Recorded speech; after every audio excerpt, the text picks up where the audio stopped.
Hola, buenas tardes a todos amigos, ¿qué tal? ¿Cómo estáis? Segundo programa del día y momento dentro de un ratito histórico. OpenAI presenta GPT-5, ya han puesto el aviso, Introducing GPT-5. Vamos a ver qué presentan, queda media hora y va a ser un debate. Hemos traído a gente con perfiles de todo tipo, pero un perfil técnico también. Para opinar, bueno, vamos a dar tiempo también a opinar sobre los modelos open source que hemos hecho el programa este mediodía, ver qué es lo que esperan de GPT-5, luego veremos la presentación, luego veremos la opinión que tienen de lo que se ha presentado. Así que vamos a poner el turbo, pero bueno, veo que hay mucha gente en el chat. Vamos a poner el turbo. Bueno, todo el mundo que me dice que le ha gustado mucho la charla de inversión racional, genial, porque estoy muy contento de todos los comentarios súper positivos que está teniendo, ¿no? Vamos a ver.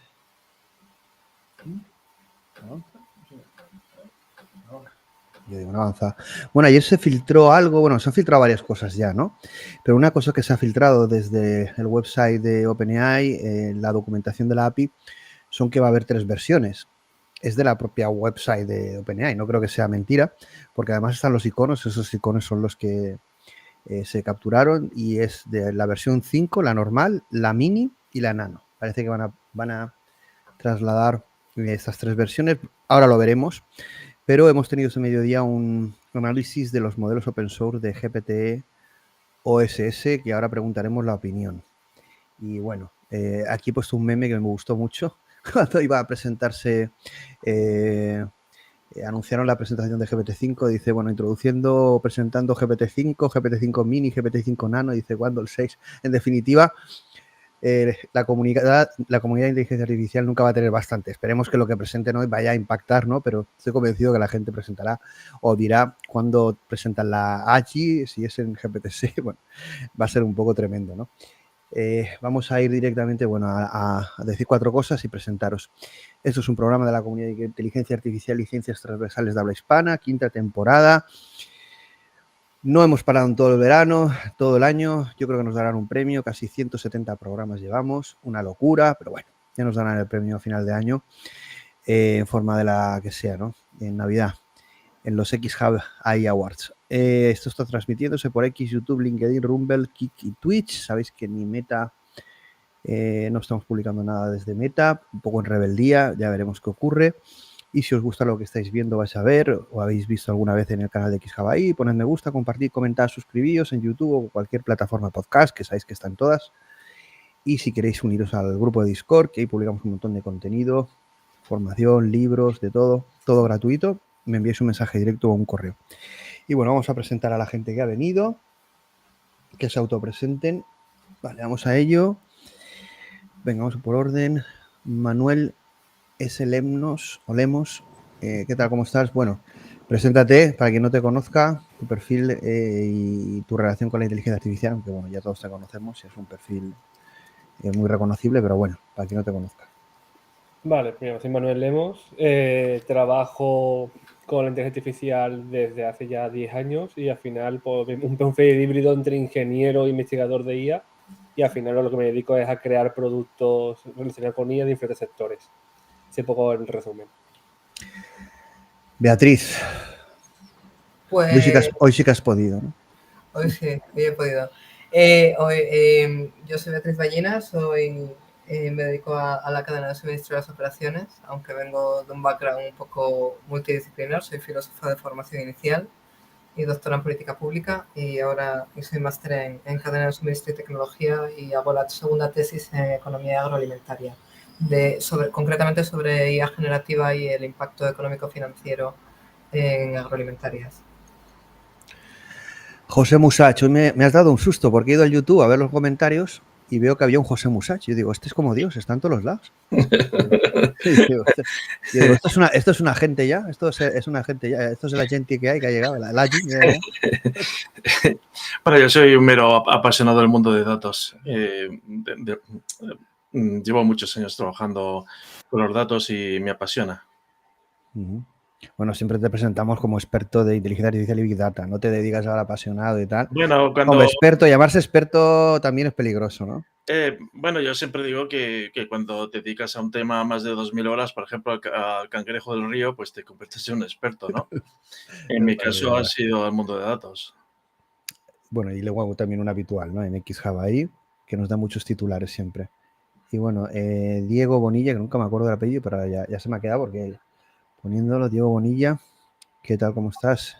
Y bueno, tu perfil, aunque ya habitual en xHUB.AI, para que la gente que no te conozca. Sí, bueno, yo estoy más enfocado a temas de IA generativa en la parte de imagen. Ahora estoy trabajando con Mango en tema de creación de modelos virtuales y todo eso.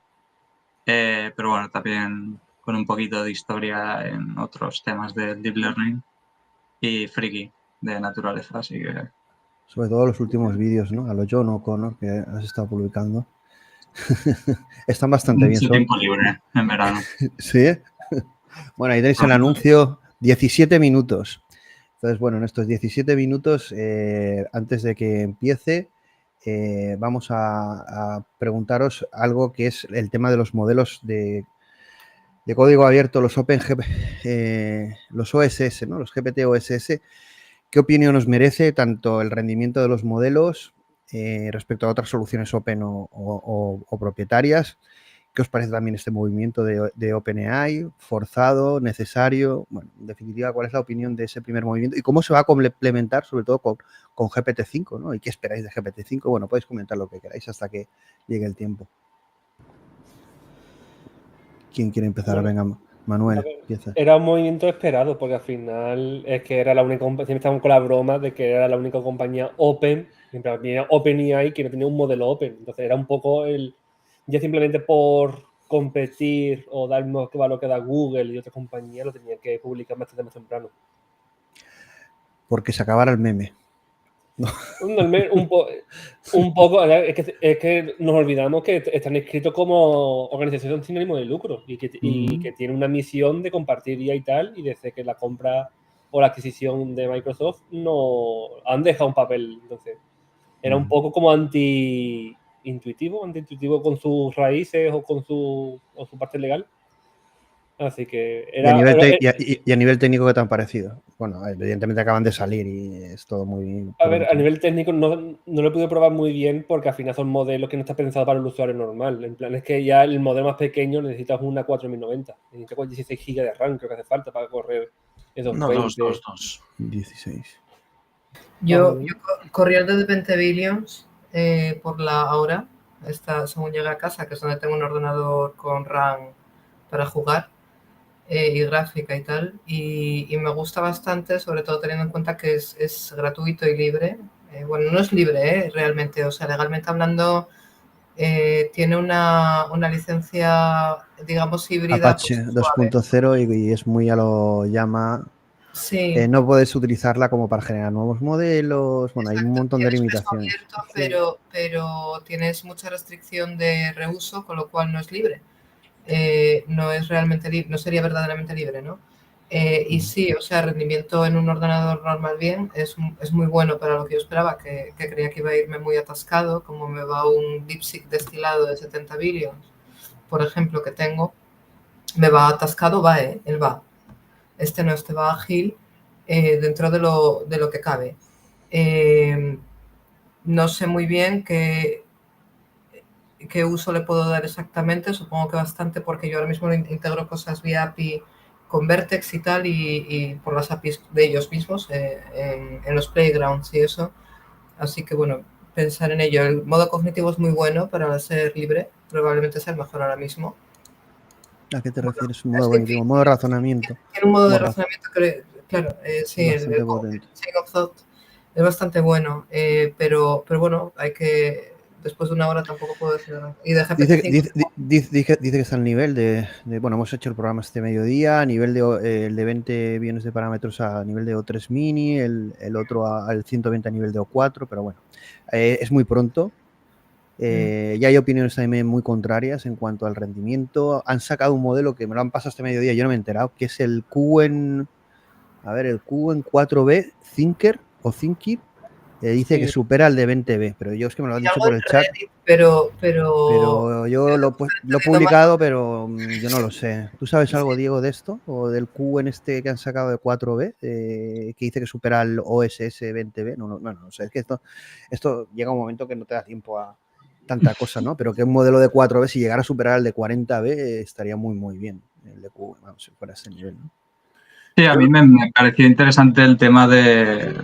Bueno, han sacado, es verdad que no han sacado un paper como tal, han sacado otra vez un Sí, report. un model car. Pero bueno, la verdad que tiene unos papers en la bibliografía muy interesantes y me gusta pensar, o quiero pensar que es un poco lo que están usando para el resto de modelos. Entonces, pues está, al menos a mí me parece muy, muy útil porque, claro, tienes infinitos papers que hablan sobre infinitas mejoras a los transformers y esto es como una destilación de realmente qué mejoras son las que funcionan.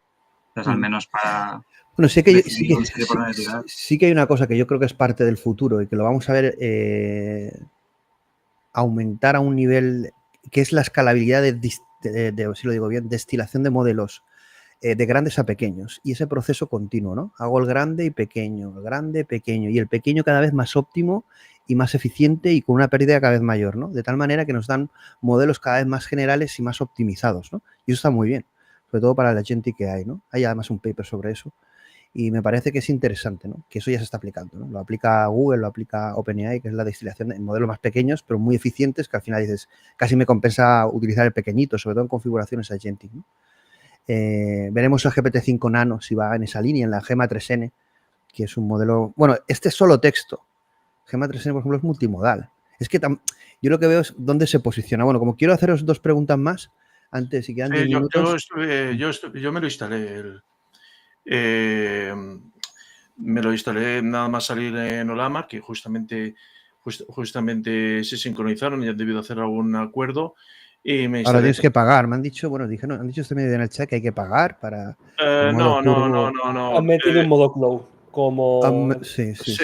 Exactamente, aprovechando que era 20B y no la gente está acostumbrada a instalar estos modelos locales, presentaron también el si no puedes, pagas una tarifa al mes y te dejamos servidores para que puedas Exactamente, instalar. y empiezan de partida, hombre, eso está bien para el que quiera probar y no tenga tarjetas, pues en un momento determinado, pues tiras fácilmente el modo turbo.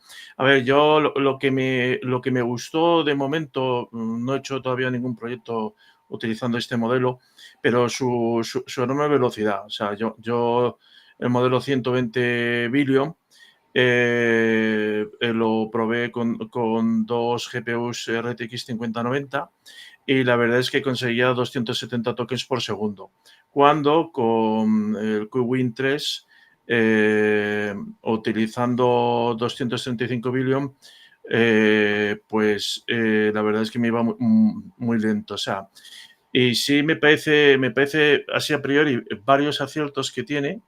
Uno de ellos, casi todos pegan un salto de 70 billion de parámetros a un rango muy superior, pues que está en un rango medio. Para la gente que en su servidor pues tiene 2 tarjetas, pues le puede ir bastante bien. Y luego, hoy justamente me llegó por parte de Olama, para los que estamos suscritos en la parte de noticias, pues que la verdad se han trabajado bastante la integración, y bueno, pues parece que tiene capacidades de agente, de poder hacer llamadas a funciones, navegación web, Sí, llamadas a herramientas de esa procesador. parte de la function calling y la de tooling en agentes está bastante entrenada y optimizada. Es una parte que entiendo que todos estos modelos van a ser muy utilizados en...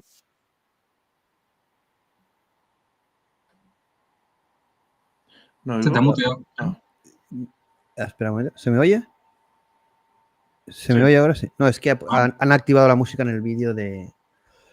Queda 10 minutos. Bueno, rápido porque cuando empiece el vídeo, un minuto antes lo ponemos. Entonces, lo que quiero decir que sí que me ha gustado que está muy optimizado la velocidad. Yo en algún programa tuyo ya lo comenté, que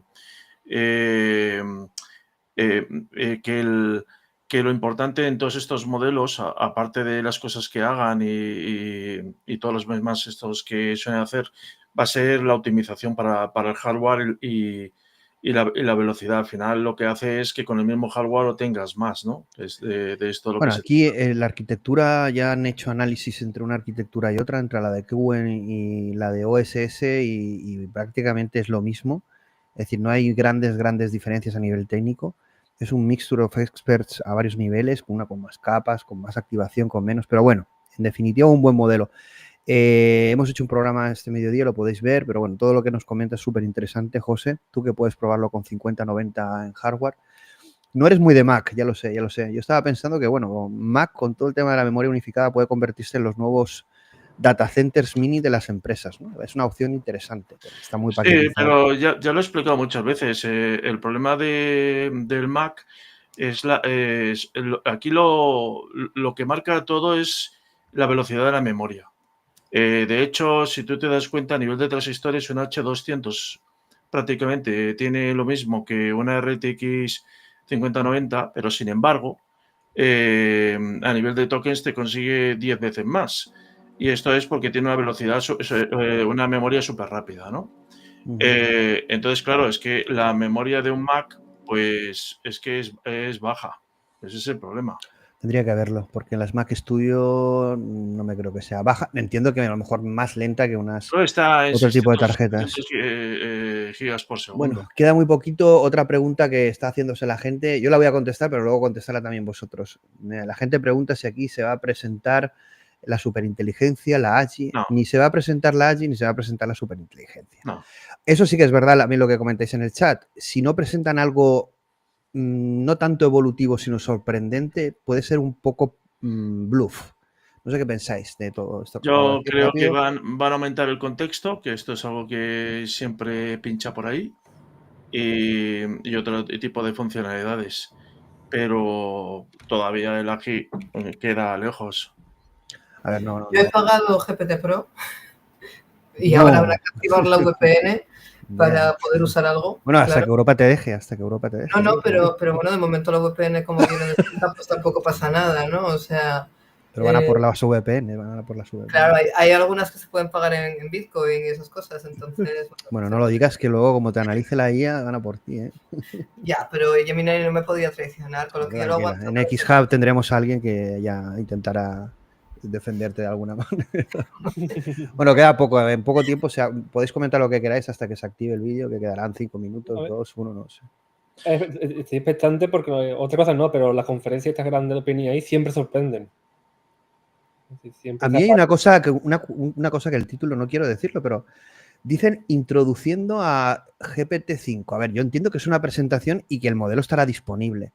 ¿No será una presentación, pero el modelo no lo harán disponible hasta dentro de unos meses? Es decir, ¿será un preview técnico? Creo que no, A mí me vamos. suena que sí, creo, he oído por ahí, que lo irán haciendo el rollout durante agosto. Bueno, pero pero el rollout A ver, sobre a lo agosto, mejor pero no va a hará tardar como, meses. No va a tardar meses, vamos. hará Que no como estará mañana disponible, pero...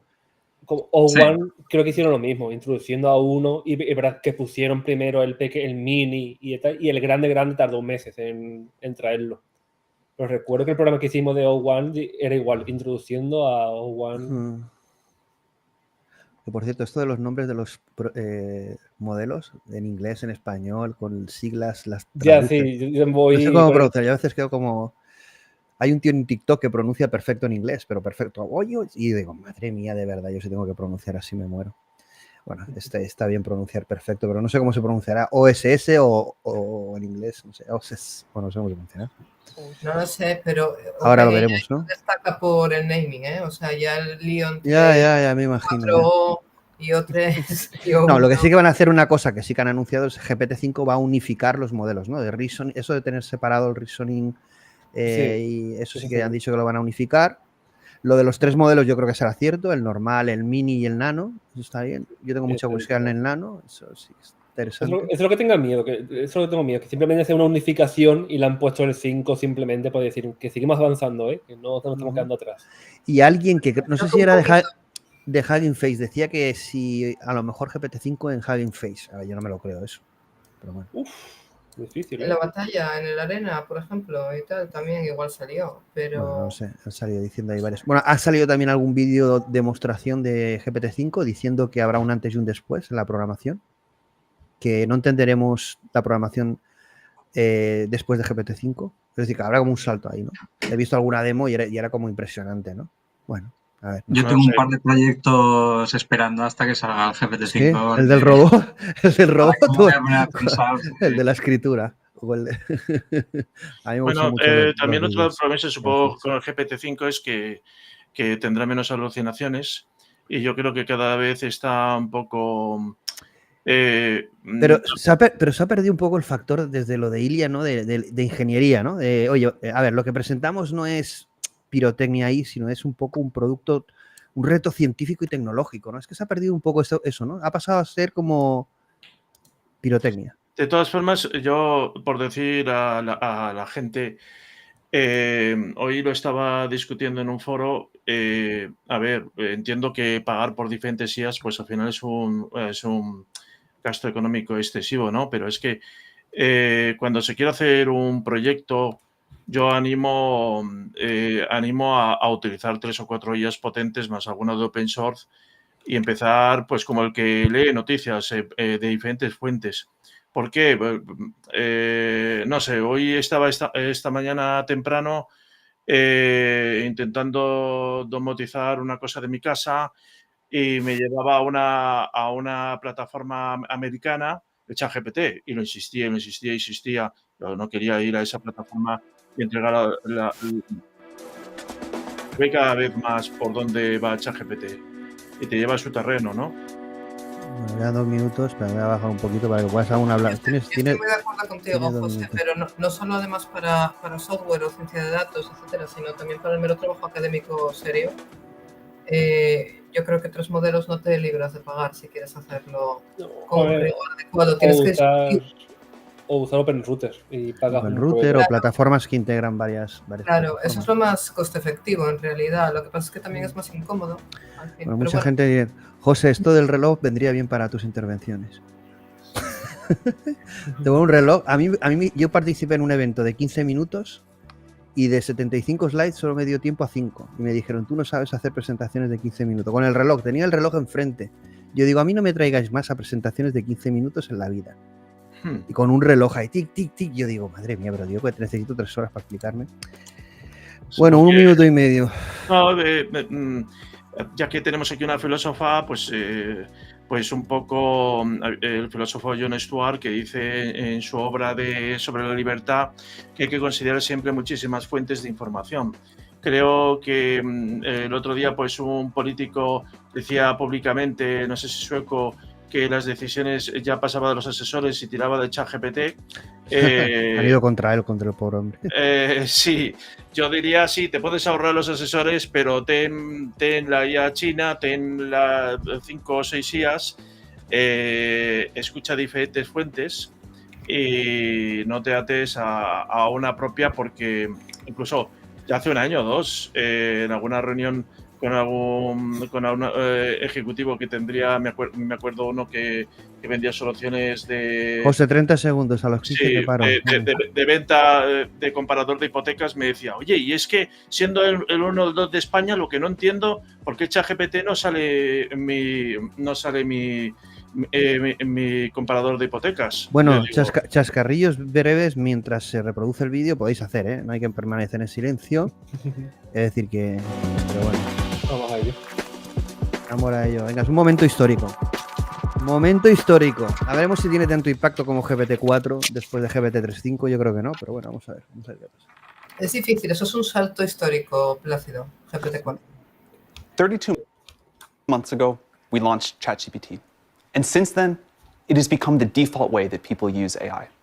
In that first week, 1 million people tried it out. And we thought that was pretty incredible. But now, about 700 million people use ChatGPT every week and increasingly rely on it to work, to learn, for advice, to create, and much more. Today, finally, we're launching GPT-5. GPT-5 is a major upgrade over GPT-4 and a significant step along our path to AGI. Now, today, we're going to show you some incredible demos, we'll talk about some performance metrics, but the important point is this. We think you will love using GPT-5 much more than any previous AI. It is useful, it is smart, it is fast, and it's intuitive. GPT-3 was sort of like talking to a high school student. There were flashes of brilliance, lots of annoyance, but people started to use it and get some value out of it. With GPT-4, maybe it was like talking to a college student. Real intelligence, real utility. But with GPT-5, now it's like talking to an expert, a legitimate PhD level expert in anything, any area you need, on demand, that can help you with whatever your goals are. And we are very excited that you'll get to try this. But it's not only asking now. GPT-5 can also do stuff for you. It can write an entire computer program from scratch to help you with whatever you'd like. And we think this idea of software on demand is going to be one of the defining characteristics of the GPT-5 era. It can help you plan a party, send invitations, order supplies. It can help you understand your healthcare and make decisions on your journey. It can provide you information to learn about any topic you'd like, and much more. This is an incredible superpower on demand that would have been unimaginable at any previous time in history. You get access to an entire team of PhD-level experts in your pocket, helping you with whatever you want to do. And anyone, pretty soon, will be able to do more than anyone in history could. So today, we're going to talk about GPT-5. We'll show you some upgrades to ChatGPT, and we'll talk about the API. GPT-5 is great for a lot of things, but we think it's going to be an especially important moment for businesses and developers, and we're very excited to see what they're going to build with this new technology. So we can't wait for you all to start building with this. We hope you enjoy it as much as we enjoyed building it for you. And to start, I'm going to hand it over to my colleague Mark, our Chief Research Officer, to tell you about GPT-5. Thank you. Brockman sale poco últimamente, ¿eh? Brockman me ha perdido un poco de... Hi, I'm Mark, and I'm joined by Max, who leads the post-training team, and Rennie from our engineering team. Over the past few years, OpenAI has spearheaded the reasoning paradigm. These are models which pause to think before delivering more intelligent responses. Now, reasoning is at the heart of our AGI program, and it underlies the technology that we use to ship stuff like ChatGPT Agent and Deep Research. GPT-5 aims to bring this breakthrough to everyone. Until now, our users have had to pick between the fast responses of standard GPTs or the slow, more thoughtful responses from our reasoning models. But GPT-5, it eliminates this choice. It aims to think just the perfect amount to give you the perfect answer. Now, something like this takes a lot of hard work. We've had to do a lot of research to make GPT-5 the most powerful, the most smart, the fastest, the most reliable, and the most robust reasoning model that we've shipped to date. Today, we're going to show a series of demos in coding, in writing, in learning, and in health. But GPT-5 isn't limited to these domains. It's very useful in all cases where you require deep reasoning or expert-level knowledge, in things like math, in physics, even in things like law. And the exciting thing is, we're excited to make this available to everyone, even to our free tier. After we show our demos, we're going to be talking about how GPT-5 supercharges our ChatGPT app and our API. We believe that GPT-5 is the best coding model on the market today. To start, let's have Max talk a little bit about the benchmarks and how the models stack up. Yeah, thanks, Mark. So as Mark said, we think GPT-5 is by far our smartest model ever.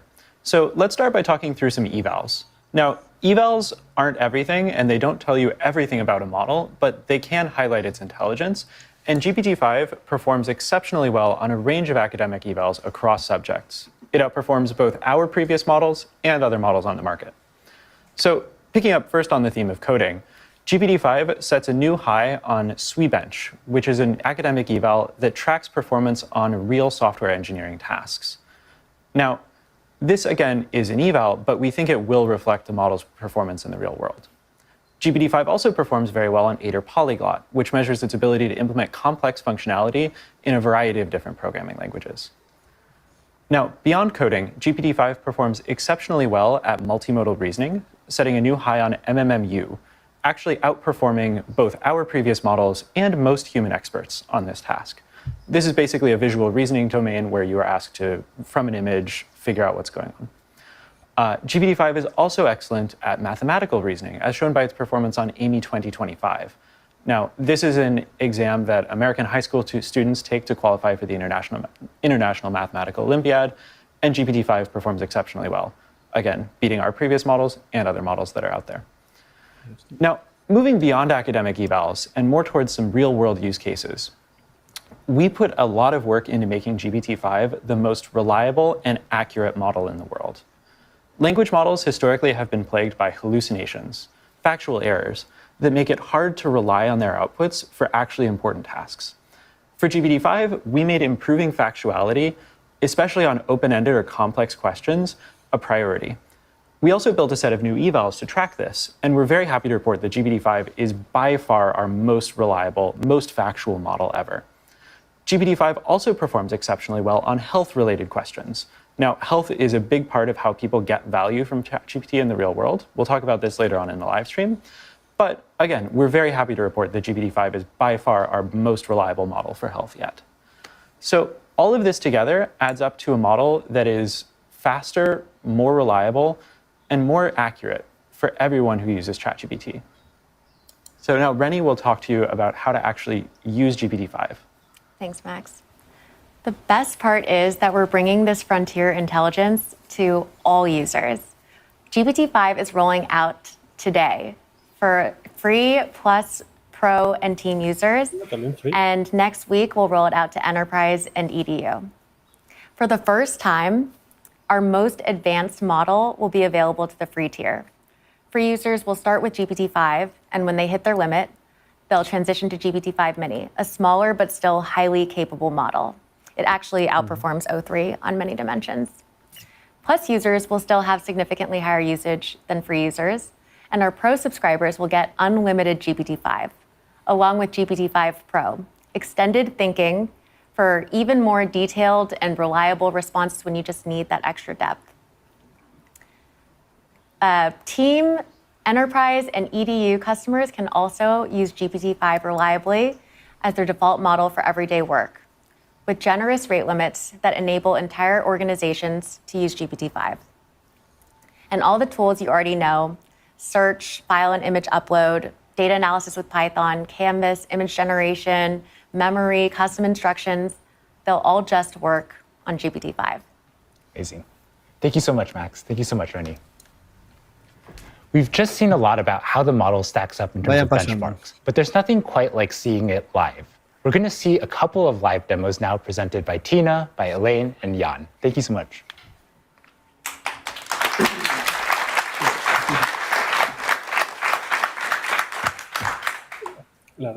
Elaine, can you show us how smart the model is? Sure, thanks so much, Mark.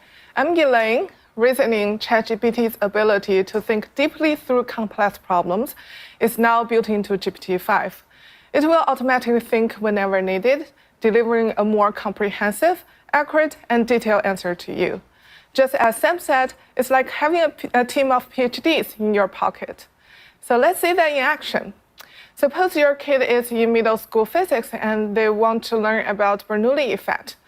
They need your help with their homework, and you might be like, wait, I might need some help with that too. So you could ask GPT-5, give me a quick refresher on the Bernoulli effect and why airplanes are the shape they are. Since this is a pretty straightforward prompt, GPT-5 actually doesn't need extra time to think about it and answers right away. But it still gives me a high-quality answer and explains the concept clearly.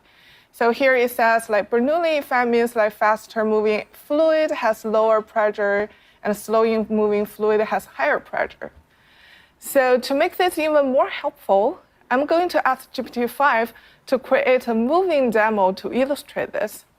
So I could ask, explain this in detail, and create a moving SVG in the Canvas tool to show me. This is a pretty complex task because now GPT-5 actually needs to build the visual.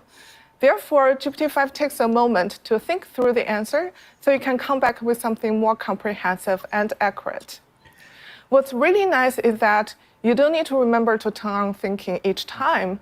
GPT-5 will do it for you automatically whenever the task benefits from deeper reasoning. If you really want to make sure that GPT-5 uses thinking, you can either say something like, think hard about this in the prompt to guide the model, or if you're a paid user, you can choose the GPT-5 thinking model from the model picker. Now you can see that the model is actually writing the front-end code to build the demo I asked for. So Christina, have you ever done some front-end coding before? Yeah, actually the last time I touched any front-end coding was about 3 years ago for the first demo of ChatGPT. Wow, so it's the first ChatGPT. That's where it all begins. Tell us more about it. It wasn't even called ChatGPT then. I think it was called Chat with GPT. That's a really good name. Madre mía, esto me da más miedo que But I'm probar not el a front-end expert, and I really hadn't touched front-end in quite a while, so it took me quite a bit of time to get the React app up. I see, that's a lot of work. So how long did it take you to build something like that? Honestly, maybe embarrassing to admit, like a week. Well, but your weeks of hard work actually paid off well. See how successful ChatGPT it is today after your first demo. So you know what? I'm also building a demo right now, but luckily I have GPT-5 with me right now, and let's see how long it will take this time. Maybe you should call it 5 with GPT. Yeah, yeah, exactly. So you see that GPT-5 has already written like more than 200 lines of code already. And while the model is thinking, you can also tap here to expand the chain of thought to actually see what's going on under the hood. For example, the GPT-5 was thinking about, oh, the user wants a moving SVG visualization in Canvas. I actually need to create HTML code to do that. It also thinks about like what kind of front-end tool I need to use, for example, React and Tailwind. It also thinks about, oh, I need to ensure the physics are accurate. I need to check what the Bernoulli principle is. So Christina, since you're here from the first day of ChatGPT, can you tell us like what it was like at that time and what motivated ChatGPT? Yeah, I think at the time we weren't really sure about like how people would actually use it and what use cases were important. We were even going back and forth about maybe we should be releasing something that's like more specific to a certain use case. And it's really cool now here that we have all these. We have a much better understanding of how people actually want to work with chat, and we can actually optimize the model for those use cases, like coding. Yeah, exactly. Do you still remember how it felt like when you first talked to ChatGPT, like the first version of the model? Una parte para mí que sobra. Esta parte que están haciendo aquí. I don't know if people remember when the first version of ChatGPT would always start as an AI model. I can't do something. Ni para los freaks como Diego creo que les va a gustar esto. Es que esto, aparte que esta China oriental me Okay, so it's already done. So look like ChatGPT just finished like 300 or we're near 400 lines of code in 2 minutes. So let's see if the code can actually run. Okay. Oh, wow. Nice. Yeah. So with just a simple prompt, GPT-5 created this interactive and engaging demo that I can actually play with. So I can actually change the airspeed here to see how the lift and the pressure change accordingly. I can also tweak the angle of attack to see if my plane will actually fly or crash. Esto en educación, formación, contenido. So GPT-5 can just bring any hardcore concept to life in moments. Imagine you can use this for anything that you're interested in, whether it's math, physics, chemistry, or biology. GPT-5 just makes learning so much more approachable and enjoyable. Thanks, Elaine. I've been a part of ChatGPT since day one, and it's really cool to see all the progress we made since then, especially with capabilities like writing. Writing is one of the most common use cases people have been using ChatGPT for, and we're excited to say with GPT-5, we've improved the writing quality significantly. It's a much more effective partner. It can help you elevate anything from drafts to emails and even stories. Let's see this in action. So with GPT-5, we'll actually be deprecating all of our previous models. I think they've done a pretty good job, so let's make sure we can give them a proper goodbye. So we're going to ask both 4.0 and GPT-5 to write a eulogy to our previous ChatGPT models. We want it to be heartfelt and heartwarming, but also hopeful. So let's ask GPT-5 for it. And as it's thinking, we're actually going to go ahead and read the 4.0 response. So 4.0 decides to start with, today, as we prepare to welcome GPT-5 into the world, we gather to bid a heartfelt farewell to the models that came before. It's a decent start. Now, let's kind of skim through and find another line. Your words reached across the globe, building connections where there had been none. I personally don't really like this line because it's rather generic and really without the previous context, it just feels like it could be about anything and feels more like a templated response. Now, let's go back to GPT-5 to see what it's given us. It starts with friends, colleagues, curious strangers who became regulars. Even with this just first line here, we can see that GPT-5 has a lot more rhythm and beat to its prose than 4.0 did. Now let's find some other lines here. I actually like this. These models help millions write first lines. La verdad es que no me estoy creyendo que esto sea la presentación de GPT-5. Me parece una pesadilla o una película de terror de verano. I really like this line because it shows that it's not just a templated response and it's actually quite personal and it gets the nuance of the situation right. And I think that's the kind of stuff with GPT-5 does much better than 4.0 than before. It actually makes things a lot more genuine and emotionally resonant with people. With GPT-5, the responses feel less like AI and more like you're chatting with your high IQ and EQ friend. Thanks, Christina. My name is Jan, and I'll be telling you about some of the progress that we made on coding. GPT-5 is clearly our best coding model yet. It will help everyone, even those who do not know how to write code, to bring their ideas to life. It just helped me. Indeed, and it will help me right now. So I will try to show you that. I will actually try to build something that I would find useful, which is building a web app for my partner to learn how to speak French so that she can better communicate with my family. So here I have a prompt. I will execute it. It asks exactly what I just said. Please build a web app for my partner to learn French. One thing to note is that GPT-5, just like many of our other models, has a lot of diversity in its answers. So what I like doing, especially when you do this type of vibe coding, is to take this message and ask it multiple times to GPT-5, and then you can decide which one you prefer. So I'm going to open a few tabs. Just going to paste there. Great. So while it's working on it, let's read through exactly the prompt I wrote. Create a beautiful and highly interactive web app for my partner, an English speaker, to learn French. And then I gave a little bit more details. Track her daily progress, use a highly engaging theme. Oh, it's already working. I'm going to put it on the side for now. Use a highly engaging theme, include a variety of activities like flashcards and quizzes that she can interact with. And then to make it even more fun for her, I actually asked GPT-5 to embed an educational game, which is based on the old Snake game. But I asked to add this French touch to it, which is to replace the snake with a mouse and the apples with cheese.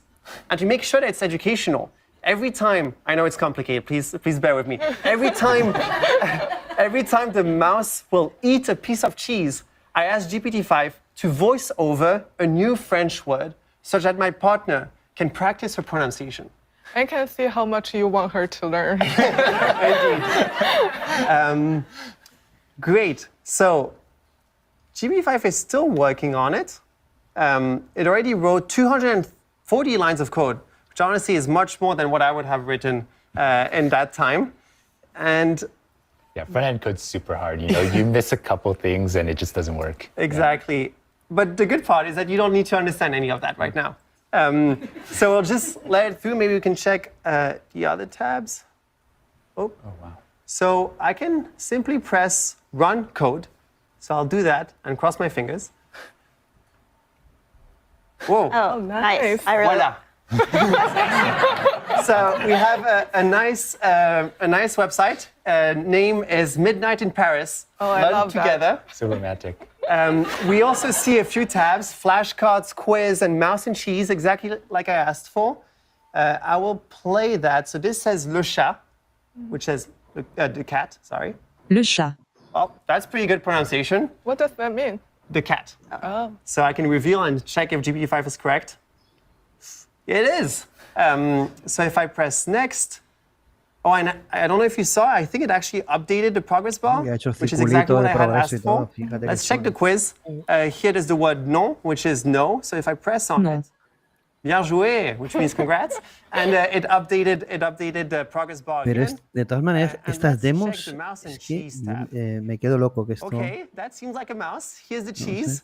I'm going to try to play it. I can't promise I'm going to be good at it. Okay, seems to be working. La gare. Oh, Un café. indeed, just when I eat the cheese, Le chat. it gives me a new French word. It's actually super Le beurre. complicated, and I already lost. I'm sorry. But let's just check a few other tabs just to see what is the type of diversity that GPT-5 can give you. So I can run the code here. Oh, okay, that's not my favorite, but it seems it seems that I can maybe switch. Oh, look at that. Oh, nice. That's better. I like this mouse game better. Yeah, this, I don't know, that doesn't look like a cat, like a mouse, but let's check maybe the third one. You know, sometimes it's not great. The good thing with GPT-5 is that if you have something that you don't like, you can just ask it to change it, and it will do it for you. Let's check this one. Oh, that's nice. That's also something to note is that GPT-5 really likes purple, so you will see a lot of that. It's fine. Purple is my favorite color. Great. You will love GPT-5 then. So, as we just saw, in a few minutes, GPT-5 built a few demos for us and for my partner to learn French. GPT-5 really opens up a whole new world of vibe coding. And as we saw, there will be some small rough edges, but a good thing is that you can ask GPT-5 to fix them. GPT-5 really brings the power of beautiful and effective code to everyone. I can't wait to see what people will build with it, but until then, back to you, Mark. Thank you so much, Tina. Thank you so much, Elaine. Thank you so much, John. We've come a long way from the days where only 5 to 10 lines of code were working. And now it's amazing that you can produce these kind of apps on demand. We've made ChatGPT-5 much smarter, much powerful, and much faster. But we've also worked on enhancing some of the existing features. Here to talk about some of these features are Rochen and Christina Kaplan. Rochen comes from our multimodal research team and is going to talk about a feature, namely voice. Thank you, Mark. So we've been steadily improving voice over the past year to make it more useful for everyone. First, it sounds incredibly natural, just like you're talking to a real person. Second, we've added the video so that it sees what you see while chatting with you. Third, it also translates between languages consistently and smoothly across turns. But today, we're doing something very special. We're bringing our best voice experience to everyone. Free users can now chat for hours, while paid subscribers can have nearly unlimited access. And voice is also available in custom GPT. Plus, subscribers now can custom tailor the voice experience exactly to their need. It will follow your instruction closely. Let's try something fun. Excited. So I can ask the voice model to give me a comprehensive answer, a concise one, or even just a single word. Hey, chat, could you only answer to me in one word, please, from now on? Absolutely. Okay. Describe the plot of the book Pride and Prejudice. Relationships. Okay, that's true. Yeah. Give me a piece of wisdom.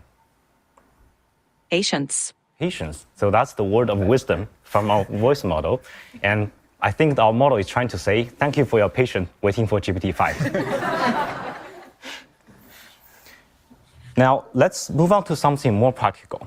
Learning is a top use case for our voice model. People love to use it to dive deep into topics, get quizzed before exams, or learn new languages. For me, I've been learning Korean recently, and I found that speaking it and understanding it incredibly challenging. But let's see how voice can help. To do that, I will enable this study and learn mode. It's a new mode feature we launched in ChatGPT that guides you step by step towards deeper understanding of a subject. Now I can enter voice. Hey chat, I'm learning Korean. Could you help me practicing it? Let's say, let's pretend I'm ordering at a cafe. Now, what should I say in Korean? Absolutely. I'd be happy to help you practice. So if you're at a cafe and you want to keep it simple, you could start with something like 안녕하세요. 아메리카노 한 잔 주세요, which means hello, I'd like one Americano, please. And of course, you can adjust it based on what you want to order. Let me know if you want to try out more phrases. So when it comes to Korean, could you speak that part really slowly? Because I'm a beginner and I want to hear every word clearly. 물론이죠. 그럼 정말 천천히 말해볼게요. 안녕하세요. 아메리카노 한 잔 주세요. 이렇게 하나씩 또박또박 말해보면 도움이 될 거예요. Now let's level things up. Could you speak that part really, really fast? Faster than a Korean would do. Sure, I'll speed it up as much as I can. So it would sound like this. 안녕하세요. 아메리카노 한 잔 주세요. Basically just zipping right to it. Let me know if you need any more speed adjustments. 감사합니다, chat.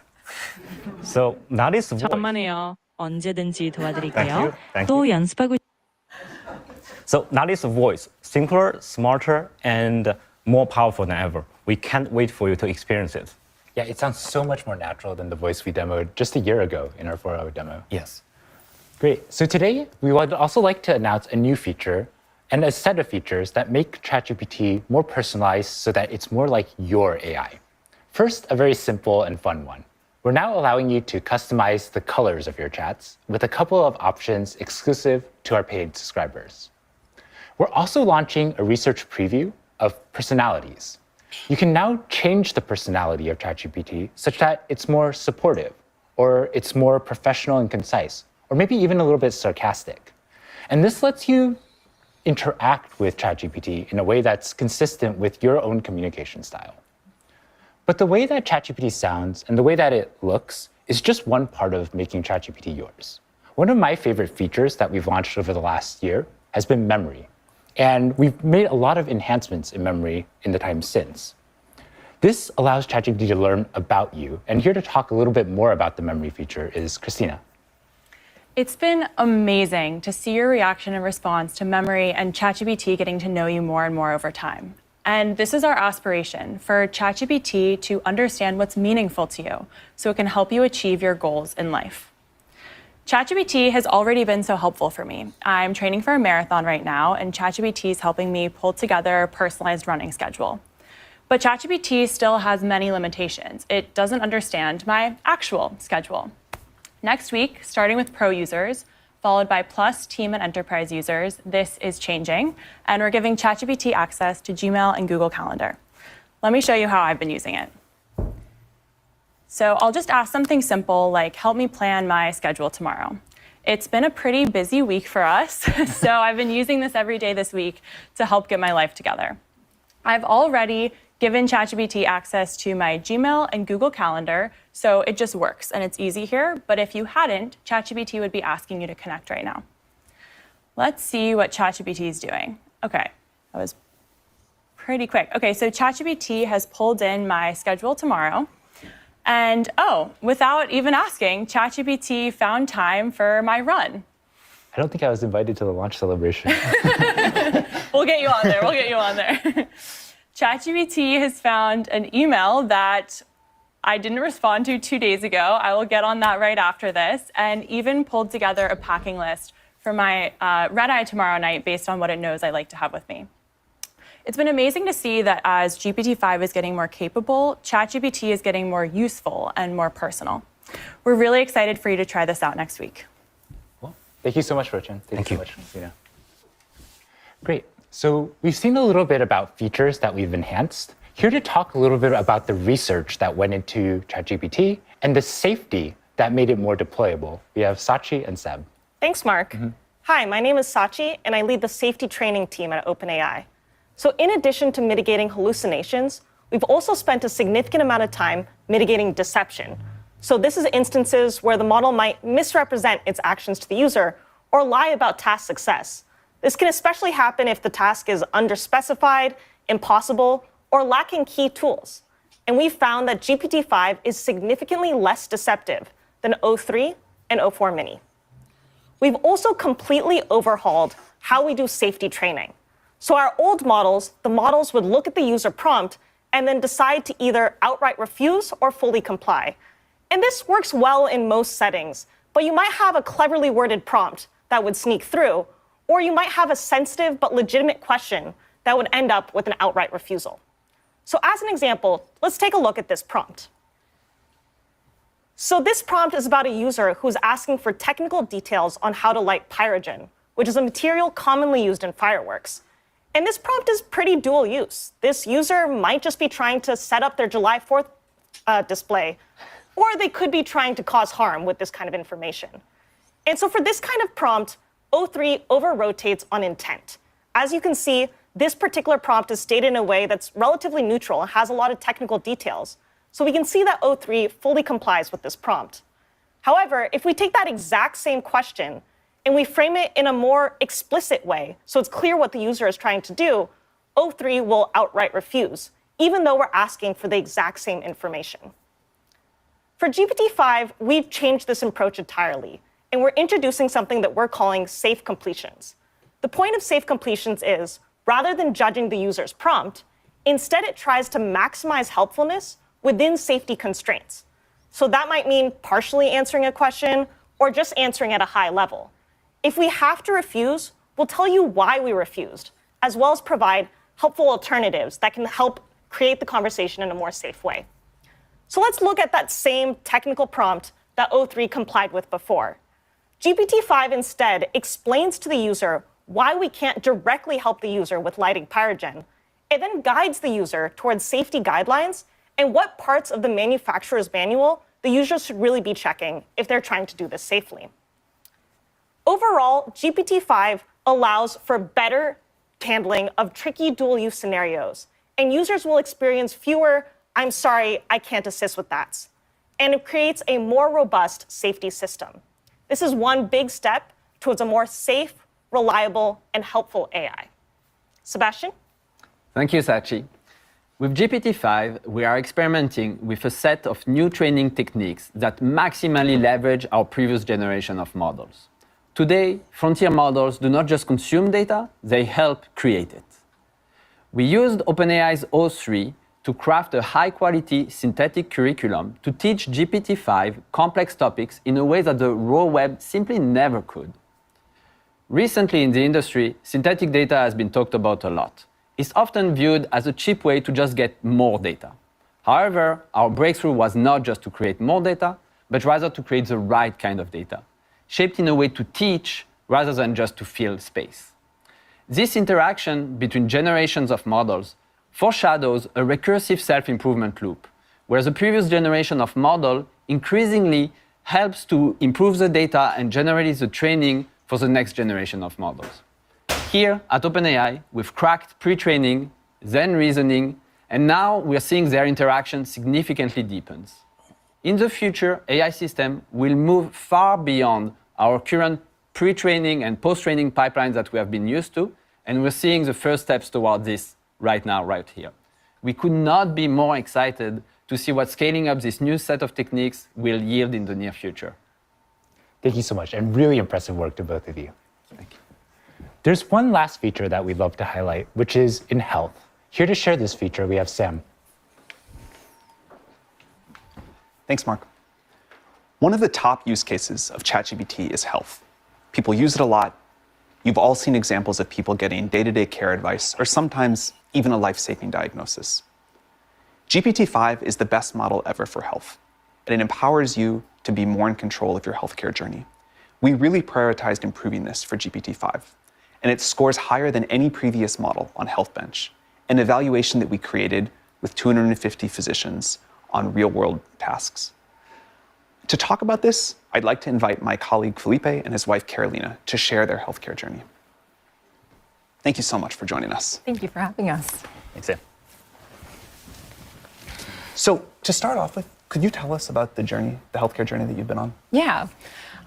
So last October, our lives were turned completely upside down when I was diagnosed with 3 different cancers, including an aggressive form of breast cancer, at the age of 39, all within 1 week. And there's just absolutely nothing that prepares you to receive news like this. I found out about the first diagnosis when I got an email notification that my biopsy results were ready. I decided to open it, and when I opened it, I saw the only 2 words that I could understand from the report, which was invasive carcinoma, and I knew that wasn't good, but everything else was just a blur of medical jargon. So I completely panicked, and in that moment did the first thing that I thought of, which was to take a screenshot of the report and put it into ChatGPT to see if it could just help me understand what this meant. And within seconds, it translated this complex report into plain language that I could understand. And in this moment of overwhelm and panic, I had a little bit of clarity about what was going on. And that moment was really important because by the time I got a hold of my doctor and we got on the phone, which was 3 hours after I had seen the report, I had a baseline understanding of what I was facing, and we were able to jump into a conversation about what to do next. And how have you been using ChatGPT throughout? I've used it in so many different aspects of my journey, but one of the ways that I found it most powerful is in helping me make critical decisions and in helping me advocate for myself. So to share an example, when I was facing a decision about whether or not to do radiation as part of my treatment, the doctors themselves didn't agree. My case was nuanced and there wasn't a medical consensus on the right path. And so the experts turned the decision back to me as the patient. And for me, bearing the weight of this decision that could have lifelong impact felt really heavy, and I didn't feel equipped to make the call. So I turned to ChatGPT to gain knowledge and understand the nuances of my case. And again, within minutes, it gave me a breakdown that not only matched what the doctors had already shared with us, but was much more thorough than anything that could fit into a 30-minute consultation. And it went further. It helped me weigh the pros and cons. It helped me understand the risks and the benefits. And ultimately, it helped me make a decision that I felt was informed, that I felt I could stand behind when the stakes were so high for me and my family. Yeah. I mean, for me, what was really inspirational was watching her regain her sense of agency by using ChatGPT. In this moment, it'd be so easy to feel helpless. And there's such a big knowledge gap between what the doctors know and what we know. And however, no one cares more about Carolina's health than she does. And so what I loved was seeing her really empower herself and gain knowledge and become an active participant in her own care journey. And I think that's a really important point to emphasize. I think that the promise of AI in healthcare isn't in just breakthrough discoveries or better diagnostics. I think it's in creating smarter and more empowered patients that can fully participate and advocate for themselves in their care. Speaking of that, you've been testing GPT-5. What do you think? I've been so mind blown about GPT-5 and its capabilities. One of the first things that jumps out at me is just how fast it is. Almost a little alarmingly at first. I felt that too. It's like, are you sure you thought about that enough? Just think long enough, but it is very thorough. And more importantly, it feels more like a thought partner that connects the dots. So rather than just translating information or giving you an answer, it helps you actually navigate the problem. Yeah, a great example is we actually went back and took our initial biopsy prompts and put them into GPT-5. And GPT-4o had done a great job. It had translated, explained what these words meant, and helped in a way that we can understand. But GPT-5 seemed to understand more of the context and the question behind the question. Like, why would we be asking biopsy results?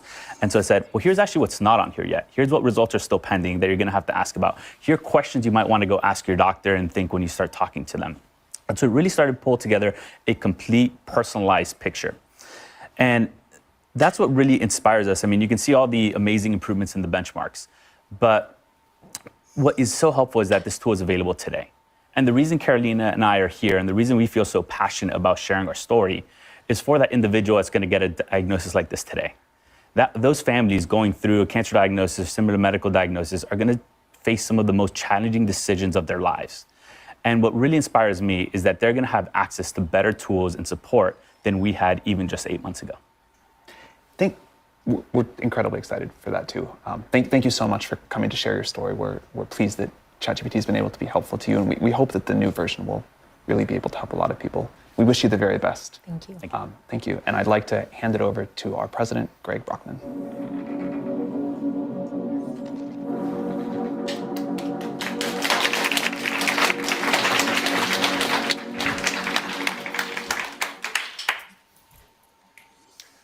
software engineering is already fundamentally changing, and GPT-5 will turbocharge that revolution. We released our first coding optimized model back in 2021 and demonstrated in a live stream, much like this one, what we would call vibe coding today for the very first time. You talk to the model and ask it for a little application, like a little game, a little feature in a game, and would actually do it. I remember seeing the model being capable of doing this, and it was so mind-blowing. You just realize we have to see where this goes. This is the promise of what computers can be, that you can talk to them and they actually do what you want. They can really amplify what you're able to accomplish and what you're able to deliver to not just your own benefit, but really for the world. Now, this year, we've released great coding models like GPT 4.1 and O3, but GPT-5 sets a whole new standard. It is the best model at agentic coding tasks. You can ask it to go and accomplish something very complicated, and it'll go off and it'll work on it. It'll call many tools. It'll work for many minutes at a time, sometimes even longer, to accomplish your goal, your instruction, your task, whatever it is that you're trying to build. It's incredible at front end. It makes very beautiful visualizations and interactive games, and you've seen some of this in the live stream so far, and you'll see some more upcoming. But it's just really amazing to see whatever you imagine coming to life. It's extremely good at instruction following, very detailed instructions, being able to accomplish, when you have something very vaguely specified, inferring your intent, or something very detailed specified, actually following it. And it's very fast at accomplishing these tasks, and again, thinks for the right amount of time to accomplish whatever it is that you have in front of you. We're making it available not just to developers to use to write their own code, but to build novel applications. So we're putting it into the API, and to talk about that is Michelle.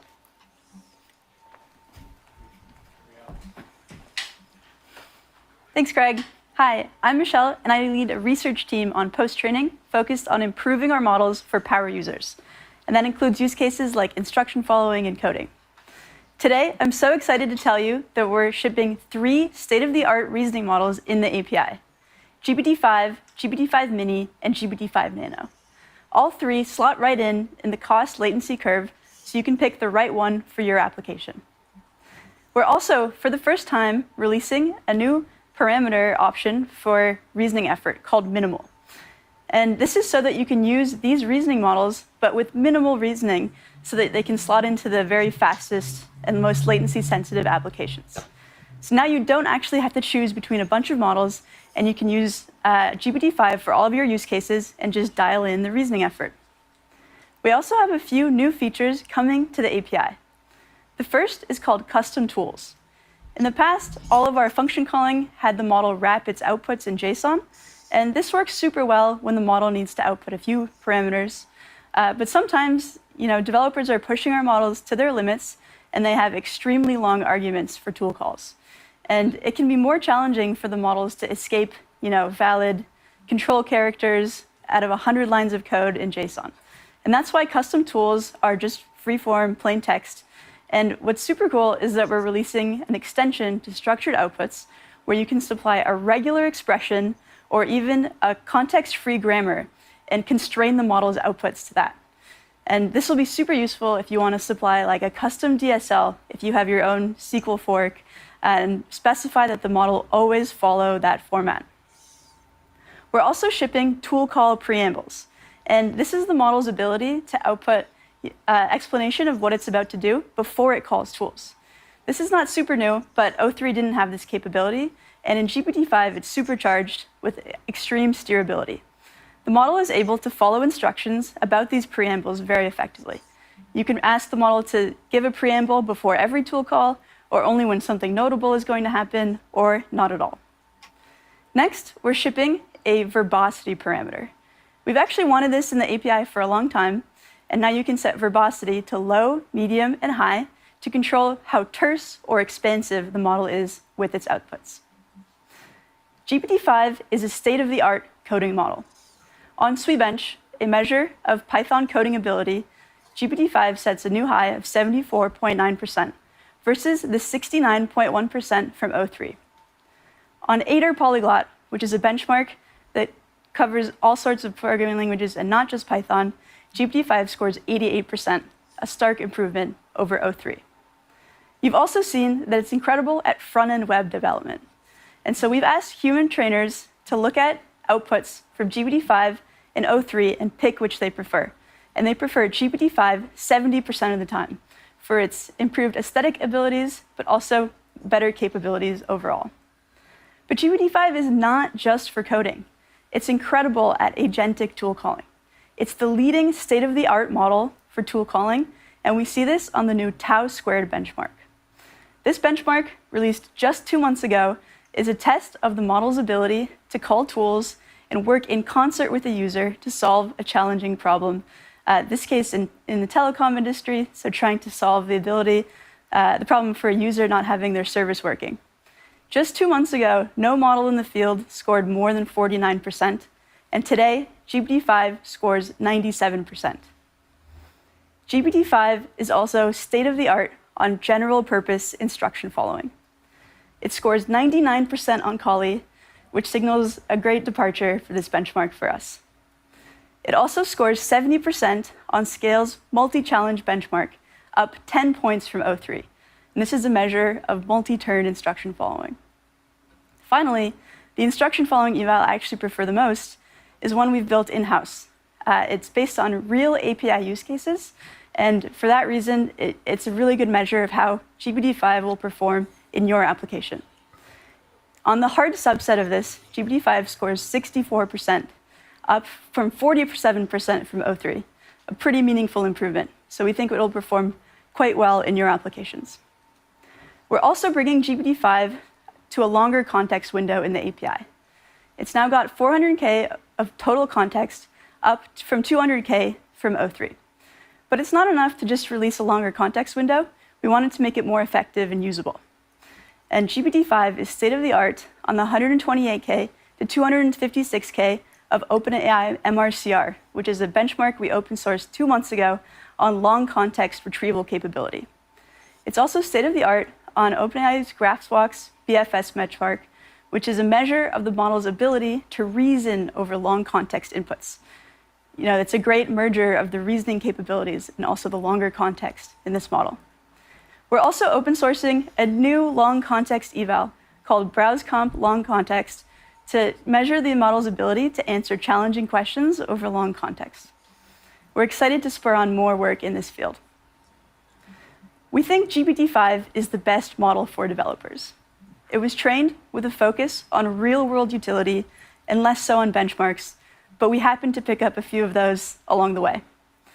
We focused a lot on the intersection of engineering and research, and we think you'll really love working with this model.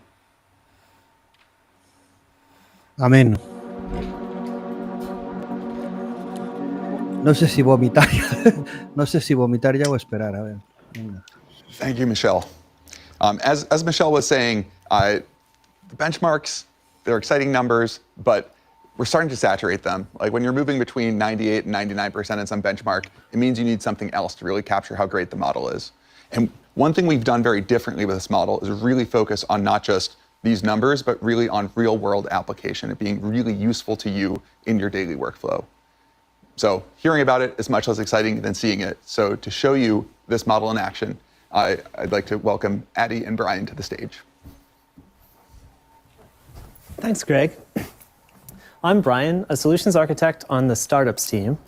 I'm Adi, a researcher on the post-training team. To recreate the ideal pair programmer, you need a model that understands best software engineering practices, but has a personality that just feels right to work with. For GPT-5, we worked really hard to make the model pair perfectly with you by default, out of the box. Let me pull up a demo of GPT-5 inside of Cursor to show you this behavior that we taught it.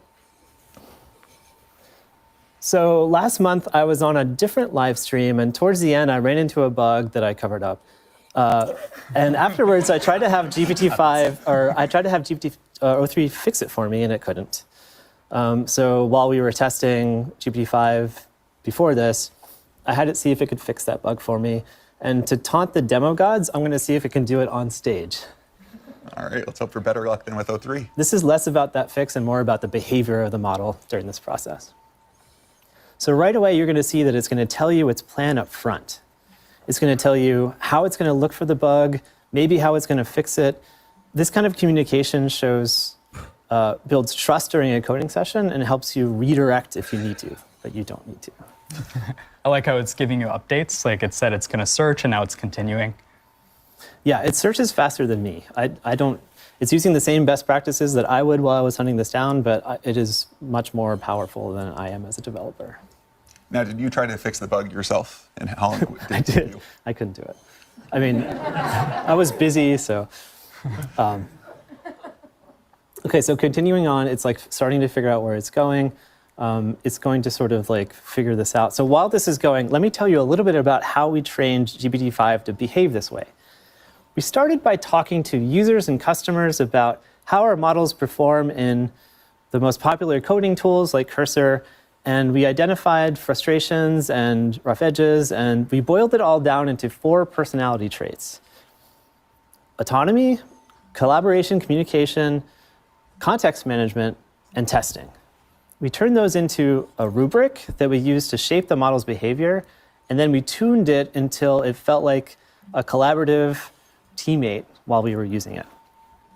It's been really amazing to see the team really doing the grind of like going and seeing how this model behaves in practice, figuring out what people really want, and putting that back into model training. That's something that I think has been like a real focus for this model.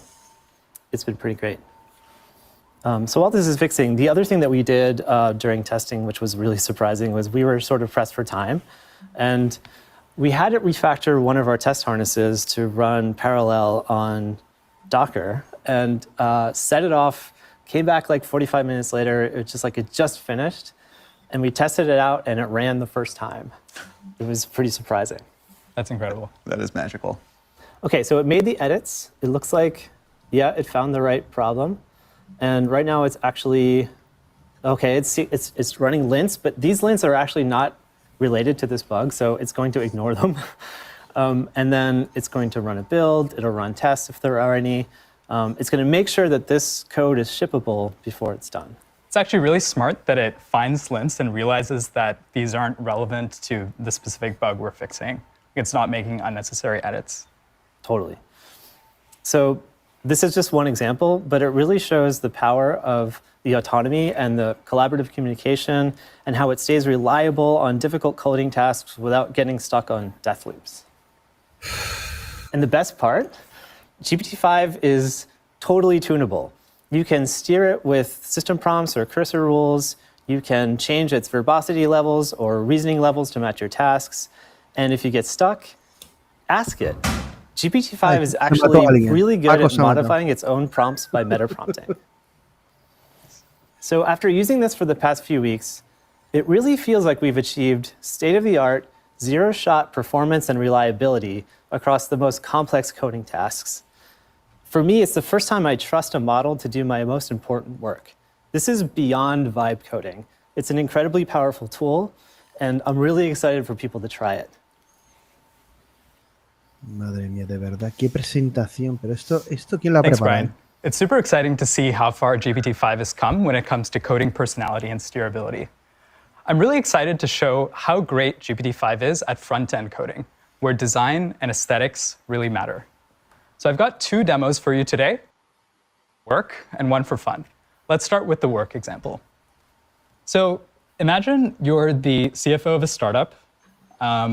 I have some data that I'd like to visualize about the company, and I'm going to ask the model to make me a dashboard. Esto me interesa. So you'll see here that I'm being specific about the audience. So the target audience is the CFO. I've said, create a finance dashboard for my startup. And I've asked it to be beautiful, tastefully designed with some interactivity, and to have a clear hierarchy for easy focus on what matters. I've also specified what frameworks it should use. And you can see that it's actually started. It's following my instructions and using create next app to make a Next.js project. So totally from scratch. Yeah, exactly. Now, how long do you think this kind of task would take you to take? Easily at least a couple of days. I'm not a front-end expert. Just to understand the latest frameworks and piece everything together would, easily take me a few days. We'll see how long it takes with the model. Yeah. And it's really cool to see that the model has thought for a bit, and it's explaining how it's going to structure the project. So it's talking about how it's going to scaffold a new Next.js app. It's going to use Tailwind CSS. It's running a couple of commands to install dependencies, which is cool. And now it's proceeding to implement the rest of the project. So while this runs, I'm going to talk a little bit about how we trained GPT-5 to be a great front-end coding model. We tried to follow the principle of giving it good aesthetics by default, but also making it steerable.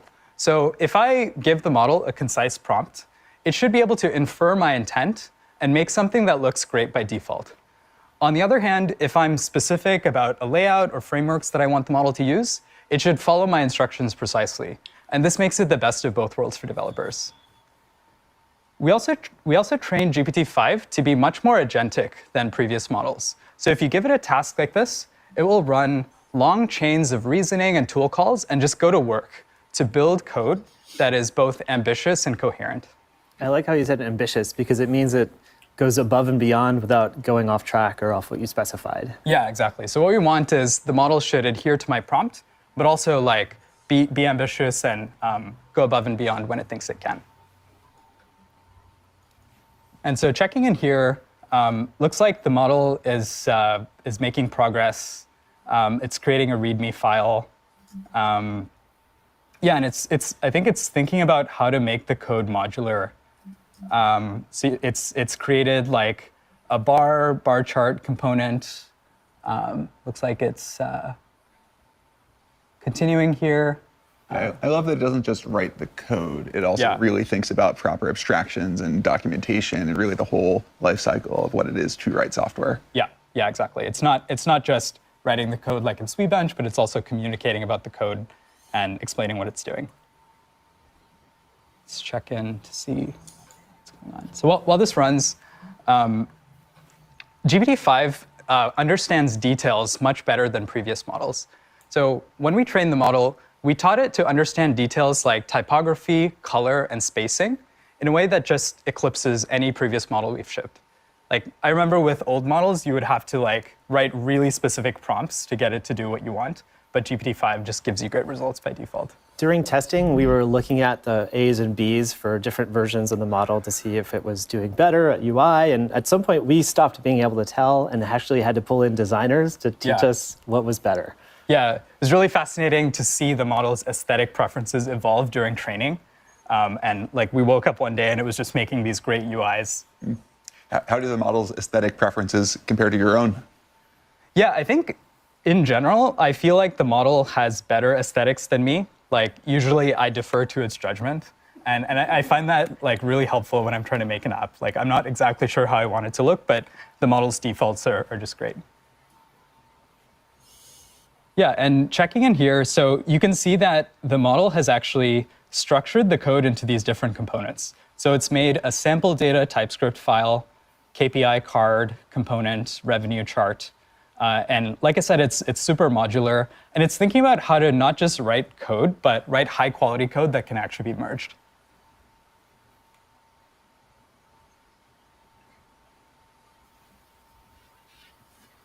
Feels like it's close. Yeah, I think it's pretty close. It's. You did say ambitious. Yeah. Yeah. Okay. Cool. So this is awesome. So you can see here that it's actually building the project and streaming errors back to itself. And this is, for me, this was just a profound moment to see that the model could write code, but also run builds, stream the errors back, and iterate on the code. So it's able to improve its own code in this sort of self-improvement loop, which is fascinating. And it's definitely a good taste of what the future holds as well, right? Yeah. When you really think about where these models can go and how much they can accelerate developers and kind of all aspects of what we all collectively do. Yeah, exactly. Nice. It actually just fixed a bug that it found in that previous build. Okay, cool. Nice. Yeah, looks like it's done. Let's check it out.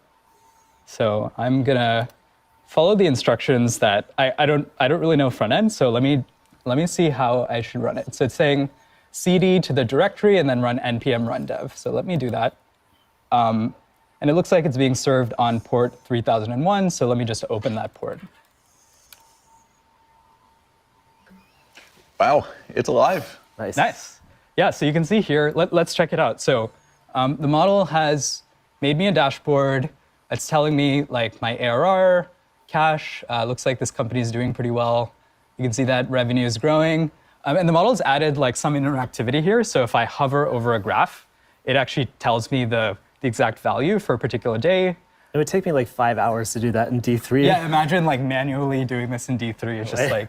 Now, just because it's so easy to take this for granted, could you remind the audience what the actual prompt was? Like how much creativity and sort of understanding your intent was required to accomplish this? Yeah, it's crazy that this, this prompt is so concise and it's able to just give me something that looks beautiful in just 5 minutes. That's amazing. Yeah, it's also implemented another graph here showing our customers. It's also implemented a date picker, so I can sort of filter by different dates and visualize data accordingly. Yeah, it's even sort of segmented it by customer segment, which is cool.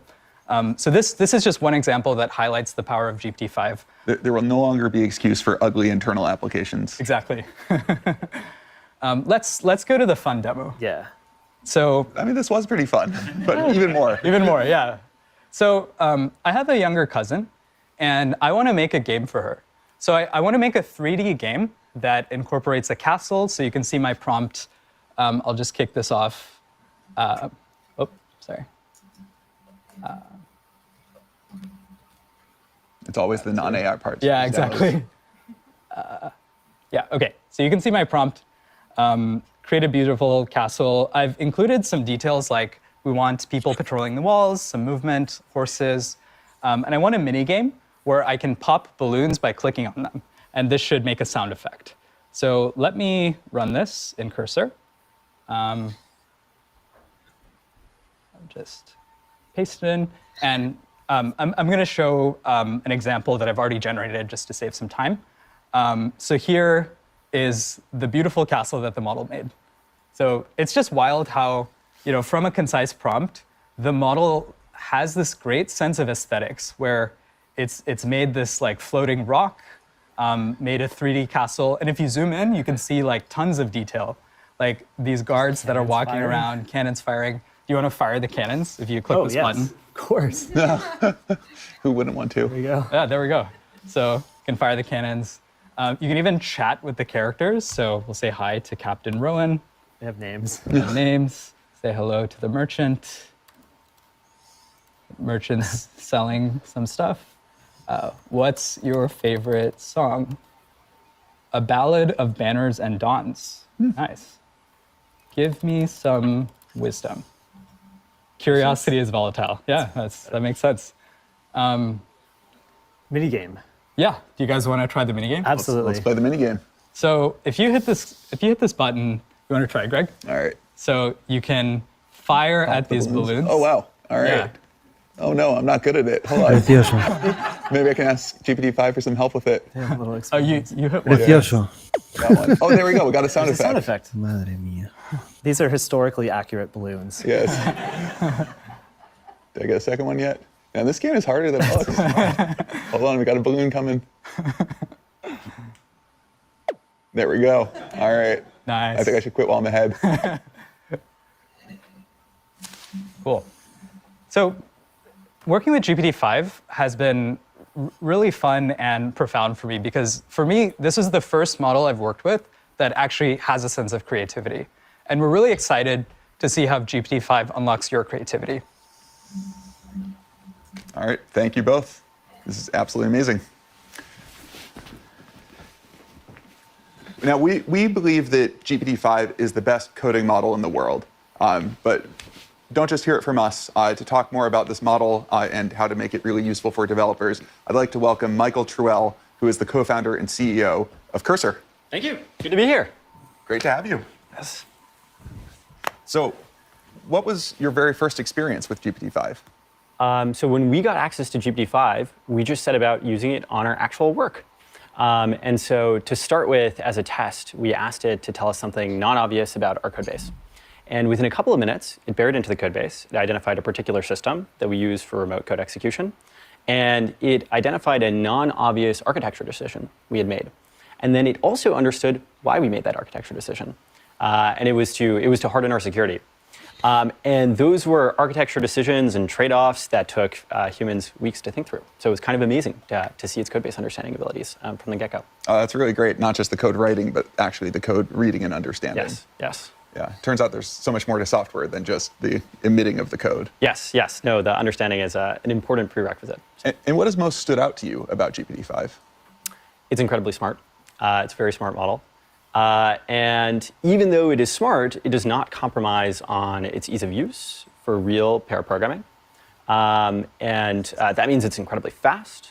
That also means that it's quite interactive. And so, tengo que decir que las redes están indignadas con la presentación de GPT-5. Ya están ardiendo, poniendo a caldo a toda esta pandilla. DIRECTO.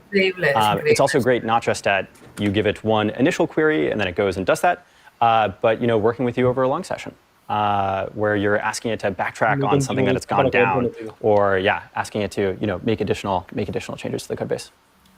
Should we show it in action? Let's do it. Yes.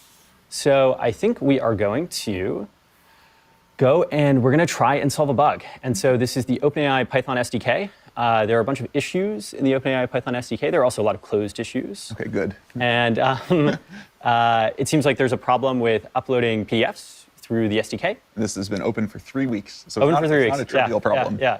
And so let's see if we can go tackle this issue. So we're going to take the issue, we're going to paste it into the editor, paste it into Cursor, and GPT-5 is going to set off and try and solve the problem. And this is actually an example of the robustness of the model in the API, where to solve this problem in Cursor, it's working with a set of custom models that it hasn't seen before, a set of custom tools that it hasn't seen before, to do things like pull down text from the web, to search throughout the code base. And it's incredibly robust and adept at using those tools. And they boost eval results. Yeah, I love seeing just the full explanation of all the things that it's running and doing. And I guess, how does this seem to compare to how you would solve this problem? Well, it's very fast. You can see it's made a high-level plan, searched throughout the code base. It started to read some files and continued searching. And now it's kind of thinking through what it'd like to do next. And now it's started to actually solve the issue and started to think through some code changes. Now, any advice for people on how to get the most out of GPT-5 in Cursor? I would suggest using it for your real work. GPT-5 is a step forward towards a real pair programmer. And so I would start using it as a helper on, as a daily driver model for you. And so if you haven't used AI to code much before, I would take some of your more scoped down problems and try handing them off to the bot and working with it synchronously. Yeah, I think the fact that GPT-5 is so great for the real world, like big code bases, like doing your daily driver, not just this like demo of a cool one-off application. As cool as that is, right? The real value comes from really operating in a larger code base and of these long-lived applications. Definitely. And its code-based understanding is very impressive. Also, its ability to be steered is impressive. And so, if you specify a long, complicated task with lots of subtleties in the initial instructions, it's very good at picking up on those subtleties. It's also very good at, if it's gone down a wrong path and actually goes and executes the code or hears back from you that it was incorrect, it's very good at backtracking too. Now, what can't GPT-5 do? Well, we're really excited about computer using capabilities, about those getting better. It would be great if, for instance, the dashboard Adi just showed, if it could run the code, see the output, actually, kind of QA every little bit itself, and then react to it. So looking forward to computer using capabilities. How would you like GPT-5 to be better? Oh, well, I think that is a great one, right? It's just expanding the dimensions, right? I think it's in all directions, right? That there's so much of like doing DevOps and other work that is external to software, code writing as we think of it today. But also, you look at these demos, right? We run them for 5 minutes, 10 minutes, a couple hours. But I think extending that life cycle to really be able to go for days and weeks and eventually even months, I think that is ultimately where we expect things to go. So we can see that it has buried into the code base and discovered that there's an issue with the MIME or the MIME typing being sent up for PDFs and the plumbing through the SDK. It has identified that and it started making some code changes. And this, it's created some new methods. It's gone and edited some existing code. And this looks roughly correct. Looks pretty good. And would love to merge the PR too. I would love to do that as well. Yeah. Let's do that after the show. Yes, that sounds great. Awesome. All right, cool. Well, thank you so much. We're so excited to have GPT-5 in Cursor, starting today. Excited to partner with you guys. And so starting today, GPT-5 is default for new users in Cursor, and we're releasing it to all Cursor users, free to try for the next few days, so people get a sense of the model. And it is the smartest coding model we've ever tried. Awesome. Thank you so much, Michael. Thanks.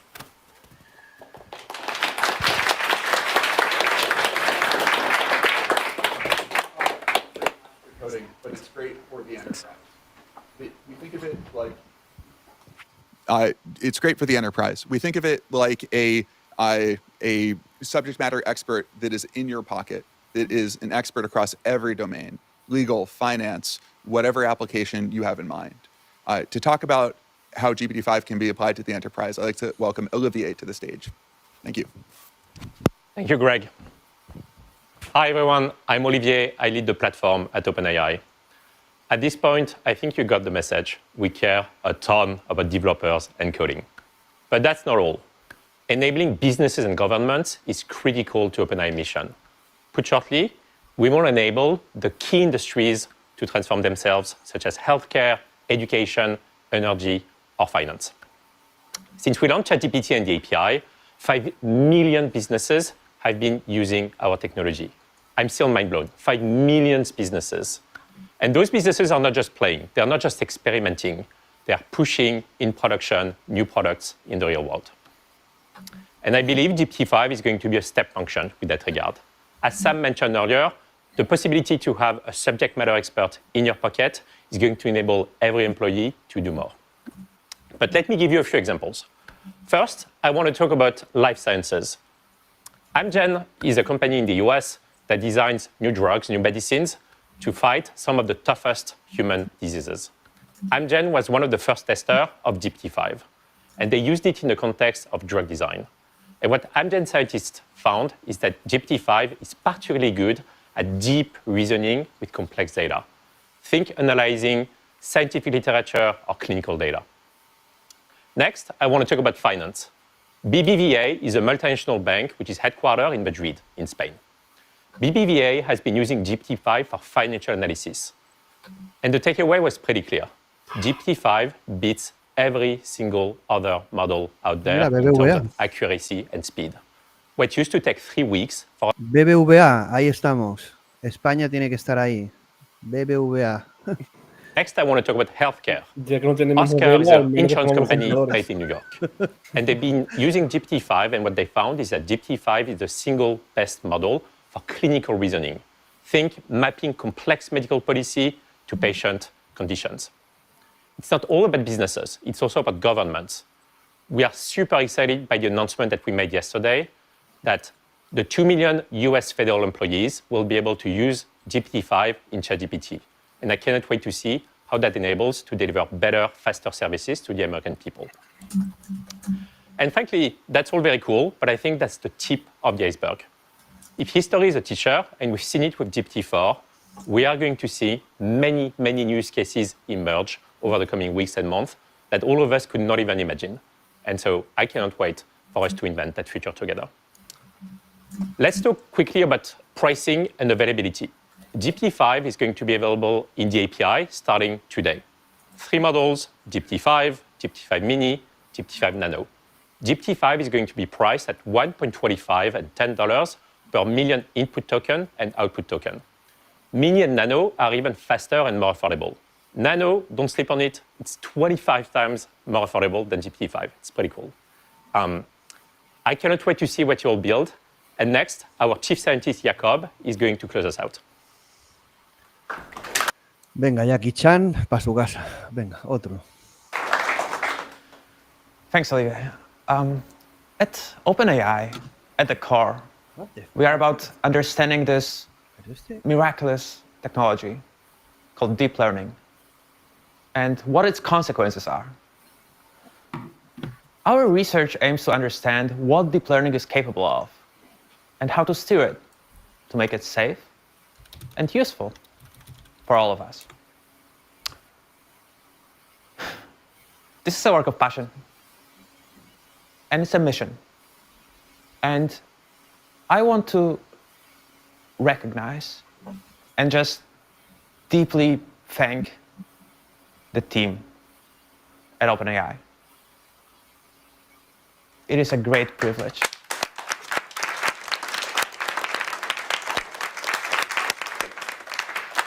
It is a great privilege for me to work alongside this incredible group of brilliant people driven by this shared goal. What adds up to a model like GPT-5 are years of investigations aimed not only at producing a great release, but at building understanding of this underlying technology itself. And so a lot of what you'll see in this model are really just early glimpses of new ideas that we believe will go much further. There is a lot we still have to understand, and we look towards a future where AI can uncover new knowledge about the world and meaningfully transform our lives for the better. We hope you'll enjoy what we've built, and we'll get back to sailing. Thank you.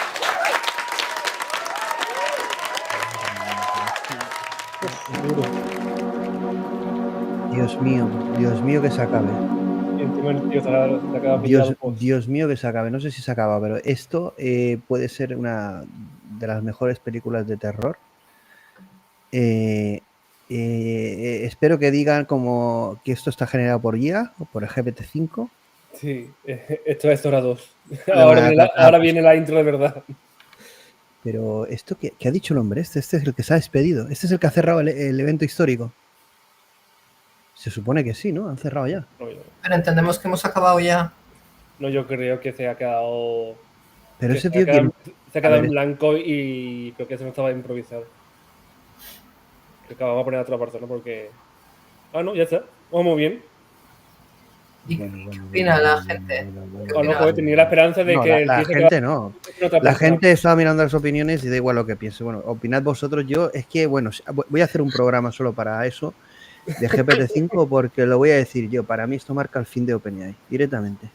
Son dos excepciones muy grandes. Yo lo lanzo. Esto no es una presentación de IA y esto no es una presentación de un nuevo modelo que debería de ser histórico como GPT-5. Esto está fuera de órbita en narrativa, en formas, en contenido. Me da igual que luego sea más barato. Escúchame, la gente de la comunidad técnica, esto se ha cargado. Lo están diciendo en otros chats, en otros directos que estaba mirando. La gente está diciendo esto qué puta mierda es. Y yo lo digo. Pero bueno, vamos a, si queréis por orden, venga. Diego, que suele ser comedido, venga, a ver.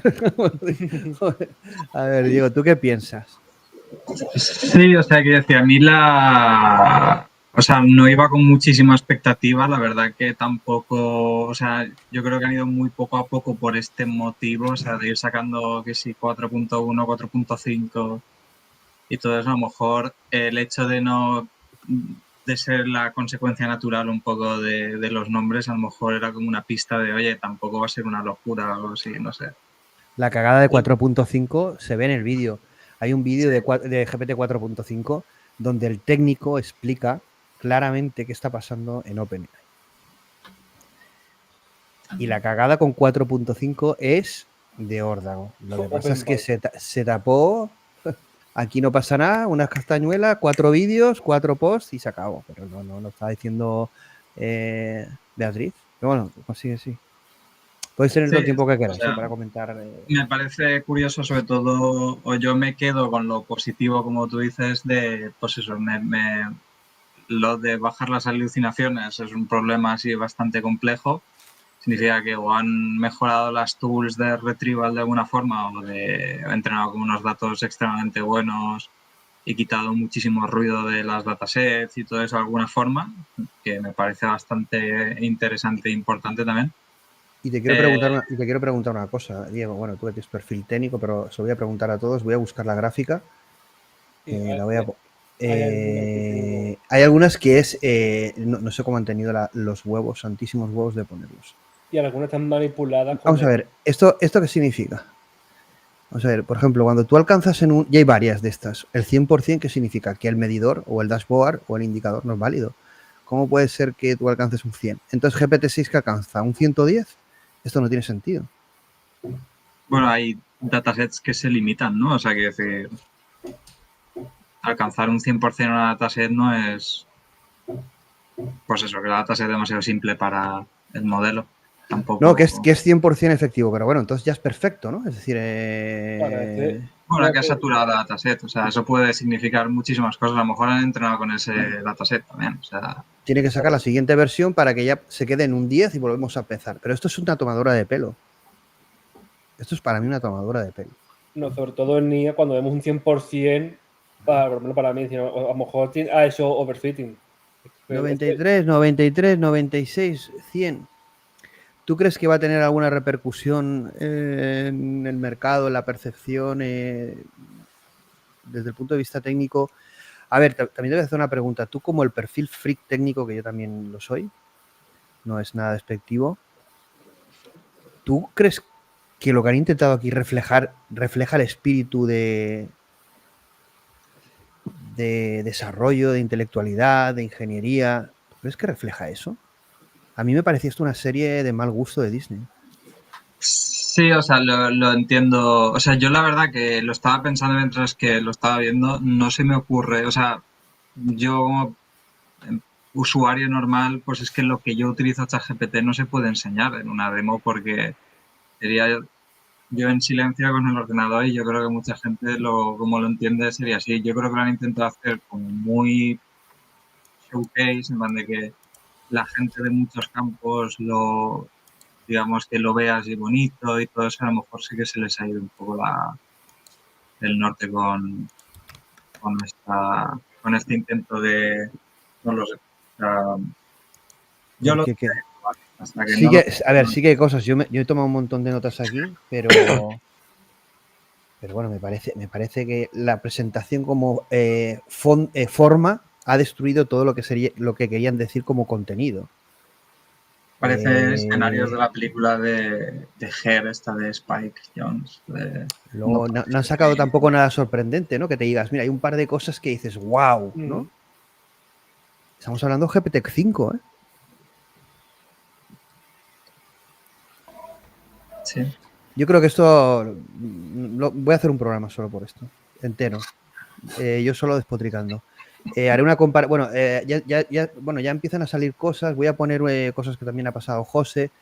Pero Elon Musk ha publicado ya una comparativa ahora la publicaré, entre Grok 4 y GPT-5, donde Grok 4 Heavy pone pues por debajo, lo pone ya por debajo. Entonces directamente, claro, tú lanzas un modelo nuevo que tiene que ser el estado del arte y ser revolucionario y directamente no llega, pues esto te juegas tu prestigio en un momento crítico.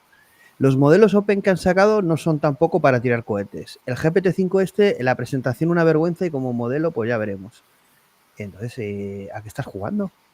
Luego las formas, ¿quién dirige que las presentaciones se hagan así?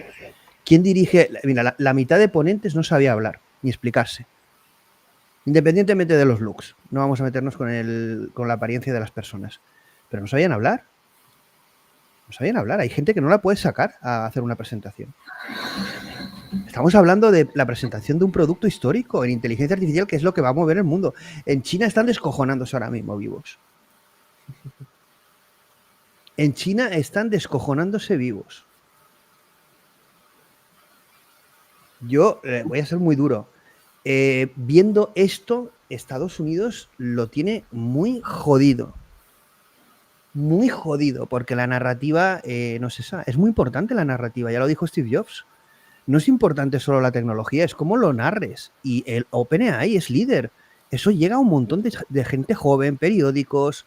Esto es un mensaje muy negativo para el sector. Ya le pasó a Google, cuidado con esto. Google hace 2 años la cagó. Salió un DJ, no sé si os acordáis, que yo dije, pero ¿esto qué mierda es? Y han rectificado. Este año, muy bien. Las presentaciones, demis, los CEOs, otro talante totalmente distinto. Las formas de presentar, Coño. Google tuvo que cambiar el nombre de barra Gemini para quitar todo el marrón. Y aún así le costó remontarlo. Con Bard.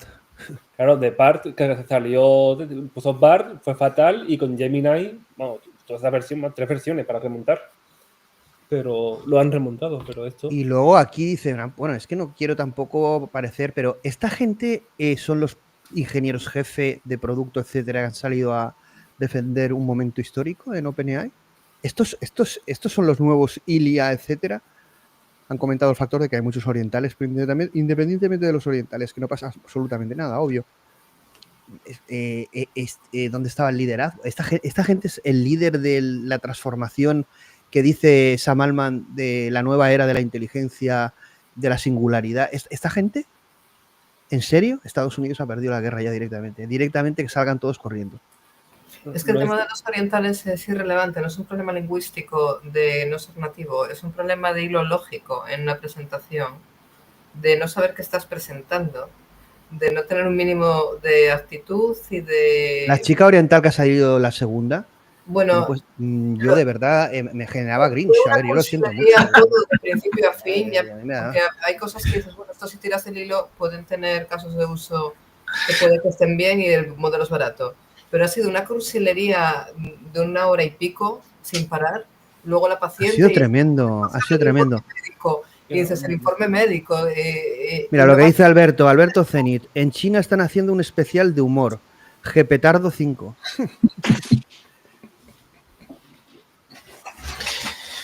Bueno. Venga, va. José, venga, te toca. Podéis hablar en cualquier momento. Que todos esperábamos el efecto wow, para ser una presentación sumamente aburrida, y yo creo que a BBVA no le han hecho un flaco favor. Vamos, primero porque está claro que detrás es que ha debido comprar en el mercado secundario acciones de OpenAI, porque si no, no se explica. Pero vamos, a ver, el problema de OpenAI es que ha vendido unas expectativas súper altas. Todos esperamos que las cumplan. Y bueno, pues parece que difícilmente las va a cumplir. Ahora se va a meter en determinados sectores aprovechando su capacidad de cómputo. Por ejemplo, pues el tema de sanidad, evidentemente, si tú te haces con bases de datos de sanidad y utilizas las últimas técnicas de análisis de información, el Graph Racket R1 que acaba de salir, y todo esto, pues puedes conseguir muchísimas cosas. En el momento que se liberice en España el Zendog, pues vendrán esta gente y se comerán todos los modelos de negocio. Entonces, claramente no parece que vayan a aportar grandes cosas, sí que van a meterse en sectores y bueno, pues es difícil. José, yo contigo no me aclaro. Eres comedido ahora cuando esto es una puta mierda directamente y no, luego... pero se ha dicho que es un empresa decepcionante, porque todos estábamos esperando el hype y evidentemente... No, GPT-4, GPT-5, vamos. Esto es un... como ha dicho Manuel, ¿qué novedad hay aquí? Que no sea que es evolutivo. Es, bueno, si era el 90, pues el 92. Vale. Sí, pues no tienen nada y necesitan su atención en los medios para seguir financiándose, pero es que si te pasas toda la vida diciendo que vas a revolucionar, que vas a acabar con los trabajos y de repente... Esto va a hacer mucho daño, esta presentación, ya lo advierto. Claro. Porque sí. Anthropic del 3.7 al 4, pues mira, pues no claro, pero tampoco prometió nada. Te digo, vale, que es guay, una evolución, más barato, más potente, MCP es guay, pero claro, es que llevan desde el O1 diciendo, cuidado, que con el O1 vamos a generar un dataset que con el 5 va a ser prácticamente AGI. Y de repente llega y es un O5. Es que es algo evolutivo, no es nada... Sí, es que me dice han vendido algo que no era. Eso de que el código, un antes y un después, bueno, no lo sé, a lo mejor luego cuando lo pruebe la gente, pero... Claro, es que el post Beatriz, de Sam... sí. Perdón, digo, post de Sam de... Ya sabemos llegar a la AGI, estamos investigando la superinteligencia, en plan, pues, entonces no sé en qué momento han perdido el mapa. ¿Y si es esta gente? A ver, tú ves esto de fuera, ¿esta gente es la que va a crear esa nueva era? No. Tú ves a Ile Suskever hablar y a lo mejor miente, pero dices, sí, se acabó. ¿Está? ¿Qué hay más? Recuerda que cuando sacaron GPT 4.5 ya a finales de marzo, cuando rompí mi relación con ChatGPT, Ay, me había asustado, bueno, no porque estoy en relación con... Digo, que sí, nunca más volví a hablar con ChatGPT hasta hoy. No, ¿por qué? No, porque no me cae muy mal 4.5, es insoportable. Decían que era muy efectivo, que era... Y una persona. Sí, y era, hombre. tengo Sparks of AI. No, tío, ni Sparks ni nada. Y ahora mismo... Me caes como el culo, me caes como el culo. Me caes fatal. Eres condescendiente, paternalista y una ñoña, ¿no? Pero sí, tienen ese estilo de escritura o de hablar súper cursi que han reflejado en la presentación y fue terriblemente decepcionante, pero 4.5 era extremadamente caro. A ver, y voy a decir una cosa que, a ver, que nadie me malinterprete, pero yo creo que tengo libertad para hablar de cualquier tema. Obviamente, en cualquier presentación de este tipo, una multinacional intenta traer perfiles variados, entre ellos también de género, hombres, mujeres, ¿no? Pero no tiene nada que ver Mira Murati con todas estas mujeres que hemos visto. Mira Murati, tú la veías hablar y era una líder formada técnicamente, con capacidad, con liderazgo, con imagen. Chico, es que las otras estaban leyendo. Es que había una que parecía que le había dado un ictus, tío. No me jodas. Al último sí le ha dado un ictus. Al último... Igual lo he pasado fatal viéndolo. Mira, Hombre, yo doy charlas. Es muy, para la cultura americana tienes que estar sonriendo. Entonces, la verdad es que la chica esta oriental tenía la sonrisa sumamente forzada. No era esa, era otra que tenía así como... Pero que bueno, que el aspecto físico da igual, pero tú no puedes estar leyendo y con un ictus, una cara de rigor y de terror. Eso tú no puedes estar presentando un producto histórico. Es una sonrisa hierática e inexpresiva. Parece Smile, parece la película Smile, tío, de terror. Pero Murati no sonríe tanto. Murati tiene Murati es como es. emocionalmente normal. Incluso Brockman, que es un tío competente, lo he visto incómodo. Yo me fijo mucho en esas cosas. Brockman estaba incómodo. Sí, Brockman sabía, que es un perro viejo también, que esto había sido una cagada. A ver, eso uno lo sabe. Y el Samalman... Es que llega un momento que yo creo que está forzada la cultura woke y al final les explota en la cara como le pasó a Google. Y como le está pasando a Apple, que las presentaciones de Apple parecen avatares, no parecen personas. No, pero en general es un problema de comunicación en Norteamérica. Los conservadores también tienen una sonrisa artificial y tétrica, muy creepy. Pues, ves, no lo sé. Pero bueno, ¿qué opinas, Beatriz? ¿Qué opinas ya no a nivel de forma, sino del contenido? No, el contenido yo, lo probaré intensivamente, básicamente para amortizar $200, pero este mes. Y veré esas alucinaciones, sobre todo cómo se materializan a la hora de buscar internet. Bueno, y han sacado un concepto nuevo técnico que ahí, Diego, te lo quería haber preguntado porque he cogido muchos apuntes, pero haré un programa, que es no el de alucinación, el de decepción. Engaño, o sea, que mientan abiertamente que tú te quedes como decepcionado con lo que te ha entregado. Disappointed. Sí. Bueno, aquí lo han llamado decepción. Yo en Cursor me decepciono cada media hora con Gemini, o sea, y luego en el chat va todo bien. Eres muy exigente, Beatriz. Pero sí, o sea, es que mi problema con ChatGPT es que me decepciona, escribe fatal. Pero ¿qué parece qué crees que tendrá repercusiones? ¿Crees que...? Yo creo que si no funciona bien, o sea, si no hay un cambio cualitativo en cuanto a calidad del output y ese performance matemático es real, más o menos, porque un 100% es imposible, si no demuestra un salto sustancial desde las últimas versiones del 4 hasta ahora, o desde lo que te puede dar O3, que es bastante bueno, la verdad, o versus Claude 4.1 en Opus. Yo creo que es momento de Grok. Yo creo que es momento de Grok o Cloud, de aprovechar el momento débil de OpenAI y ¡pam! Hostia, diría más Google. Bueno, Google está ahí. Google está ahí. Google está ahí, sí o sí. Te lo sacan pasado mañana silenciosamente y de repente te aparece Gemini 2.7 Pro y ya está. Por Joder, pero sale de mis sabes y te habla de conceptos técnicos, te habla de un alfa evolve, te habla de un modelo del mundo, te habla de que está mirando un algoritmo, de que está mirando programación y tal, pero quieren contextualizarlo a otra cosa. Pero aquí, ¿qué coño está hablando? De que una paciente con Y el último, es que el último, te lo juro, le ha faltado vomitar. El último le ha faltado vomitar. Yo creía que vomitaba, se ha puesto a temblar. Yo voy a decir una cosa muy woke ahora con respecto a eso. A mí esto me parece una mercantilización del sufrimiento de la enfermedad vergonzosa. O sea, me parece horrible. Porque el último tipo puede ser que no esté bien. ¿O por qué? No, bueno, a lo mejor el otro chaval, no sé, puede tener alguna patología o nada, o es así. Pero la señora a mí me ha dado vergüenza ajena. La china, la del labio que estaba no sé qué, el otro...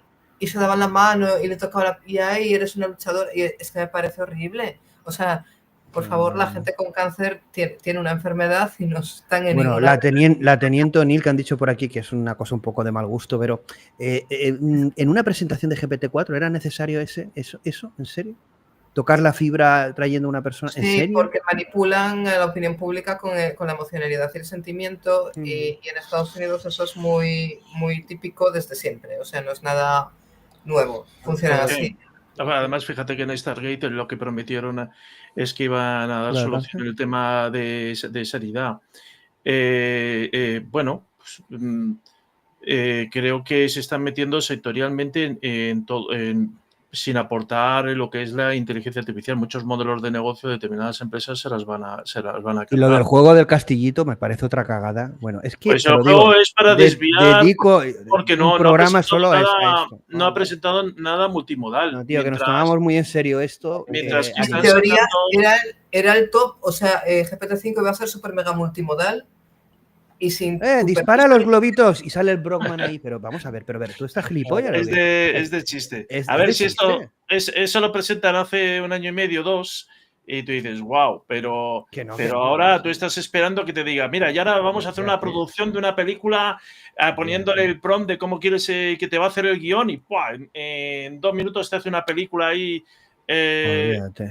¿Y qué te hace? Te hace un juego de los años 90. Estoy que me subo por las paredes. Es que esto no. ¿Sabes qué pasa? Que los medievos están destampando las botellas de champán. Madre mía, que se van el link. A ver, yo ya esto llevo diciéndolo. O sea, ha vendido la moto. No, porque muchos van a decir, no, decían que iba a llegar la AGI, que eso es mentira, que decimos eso. Pero claro, tú ves esta presentación y dices, esta gente está fatal. Bueno, Beatriz lo ha dicho, que me gusta mucho porque es muy. Una apología al sufrimiento. Es que lo del último chaval, yo no sé si lo cortarán, pero yo creía que vomitaba. Bueno, el IAC hace un cambio de modelo porque está claro que China con su modelo de compartición de datos entre las universidades y este modelo de, oye, consigo muchísima pasta y contrato a todos los Ronaldos. Noticia importante de última hora sobre la regulación de inteligencia artificial. Ministro Valle y retiro de urgencia al proyecto de inteligencia artificial. No se había tenido el tiempo para discutir con la profundidad que se requería. En su primera visita a la Comisión de Futuro de la Cámara, el ministro de Ciencia, Aldo Valle, explicó por qué el Gobierno retiró la urgencia a su proyecto de ley que regula los sistemas de inteligencia artificial. No es urgente. Bueno, vamos a ver. Está claro que se ha pactado una serie de acuerdos entre Estados Unidos, bueno, más bien lo ha dicho Estados Unidos, Europa lo que tiene que hacer y olvídate de lo que digan aquí. Este comentario, que hijos de puta que sois, tío. Dice el último chaval, Elon Musk de AliExpress, salía en chanclas. ¿Salía en chanclas? No. No, ahora tiene Elon Musk de AliExpress. Ahora tiene más una visión, está adquiriendo una visión de zorro plateado, pero con zapatillas de deporte de $20.000. O sea, si... Manuel, si no quiere decir nada Beatriz, Manuel, ¿qué te ha parecido? Que podéis luego decir más cosas, ¿no? Cerramos y ya Sí, no, está. sí, podemos... Luego A ver, resumimos. bueno, justo me lo preguntaban antes de empezar y Y decía... bueno, y una yo- cosa que tú has dicho que quiero que lo puntualices, que es importante. Tú haces muchas presentaciones en público. Bueno, no sé si Diego, bueno, el resto no lo sé, por lo que digas, pero sé que tú sí que haces bastantes lo que has vivido al final, que querías comentarlo también, ¿no? Lo mal que se pasa, claro. No, claro, que en plan, no es porque el chaval lo haga mal, sino que tiene que dar un Ha ataque de colapsado. pánico. Le ha dado un ataque de pánica y es que han cortado directamente, que no ha despedido. Ni Sam Altman ni nadie. Es que no se ha despedido Sam Altman ni No, nadie. yo esperaba lo típico de que, vale, te va a entrar ataque de pánico, es normal, corta, sale Sam, pues mira. Pero si es que lo empujamos y se cae. Madre, esto va a ser comentado en redes, pero... La poca humanidad de dejarlo ahí hasta el final para que cierre. Pero bueno, ese ya es otro tema. El GPT-5 yo iba con poca expectativa porque, a diferencia de lo 1, que teníamos papers sobre el reflection, del tema del razonamiento, y había muchos papers donde apoyarse para ver avances, aquí no había mucho donde apoyarse. Y era algo que estaba un poco temiendo después del 4.5, que era un poco, pues mira, pues vamos a sacar el 5 porque no tenemos gran cosa. Y a mí me ha dado, y aparte que bueno, todos los avances están guay, más barato la API. El precio es un factor, ¿eh? El precio es un factor. Está muy bien, eso me ha gustado mucho. Me hubiera gustado más rapidez, ¿eh? El parámetro. Hay diferentes modelos y claro, puedes elegir más rápido, menos. Pero bueno. Exactamente. El parámetro de Verbosí, porque al final yo es algo que gasto mucho en los prompts de ser conciso, explica mucho, tal. Pues mira, pues tienes un parámetro, igual que la cantidad de tokens, lo tienes ahí y ya por defecto lo tienes definido. Tiene detalles que están guay para jugar, pero no es para poner un GPT-5. Es que la gente que está con agentes, con Cloud Code a saco, ven esto y no van a cambiar, vamos. No hablan nada de MCPs, ha hecho tools. No, mira, aquí tiene unas tools. Subagentes, sí. Y funciona, tiene tools. Bueno, han dicho, he leído en la página que si quieres probarlo, que tampoco lo han comentado, tienes que ir al Codex CLI, bueno, su herramienta, como si fuera su Cloud Code, pero claro, no se ha visto ahí, ¿no? Bueno, queremos competir con Cloud Code y Codex es la alternativa real con GPT-5. Yo esperaba que sacaran por lo menos, no sé, copia lo bueno que tienen los demás. Bueno, y el frontend está muy bien, saca un frontend con el dashboard, con Tailwind y con NestJS, pero los tampoco es lo que dice Beatriz, tampoco era un dashboard muy allá, ¿no? Bueno, el último horrible. Los dos primeros bastante chulos, el de los idiomas está bastante chulo, y encima te saca jueguecitos. Sí, con el circulito y todo, que de progreso y tal. El dashboard de métricas para un director financiero era horrible, era horroroso. Sí, era horrible. O sea, no... el primero estaba mejor. Y Eso además, no se puede estar, en una presentación de ese tipo, yo no sé quién hace esas presentaciones. Da igual que las hagas en tiempo real o no, enséñame el resultado, yo ya lo probaré. ¿Qué más da que tú veas el progreso? Tío? Mientras no mientas. Exactamente, mira, he puesto este prompt y me saca esto. Vamos a ver el ejemplo hecho ya. Ya está, tío. No tengas 5 minutos en una presentación a la gente mirando, esperando. Da igual. GPT-4 lo hicieron así, en plan, mira, hace todo esto y vamos a tardar un año en hacerlo. Claro. Y es marketing. Y luego el producto ya veremos si está a la altura o no, pero tú no intentes allí demostrar que el producto es algo porque el timing de la presentación la pierdes. La gente, bueno, he visto otros directos de otra gente para ver lo que decía la gente y bueno, la gente está diciendo barbaridades, ¿eh? La gente está diciendo, bueno, auténticas aberraciones en eso. Va a hacer daño.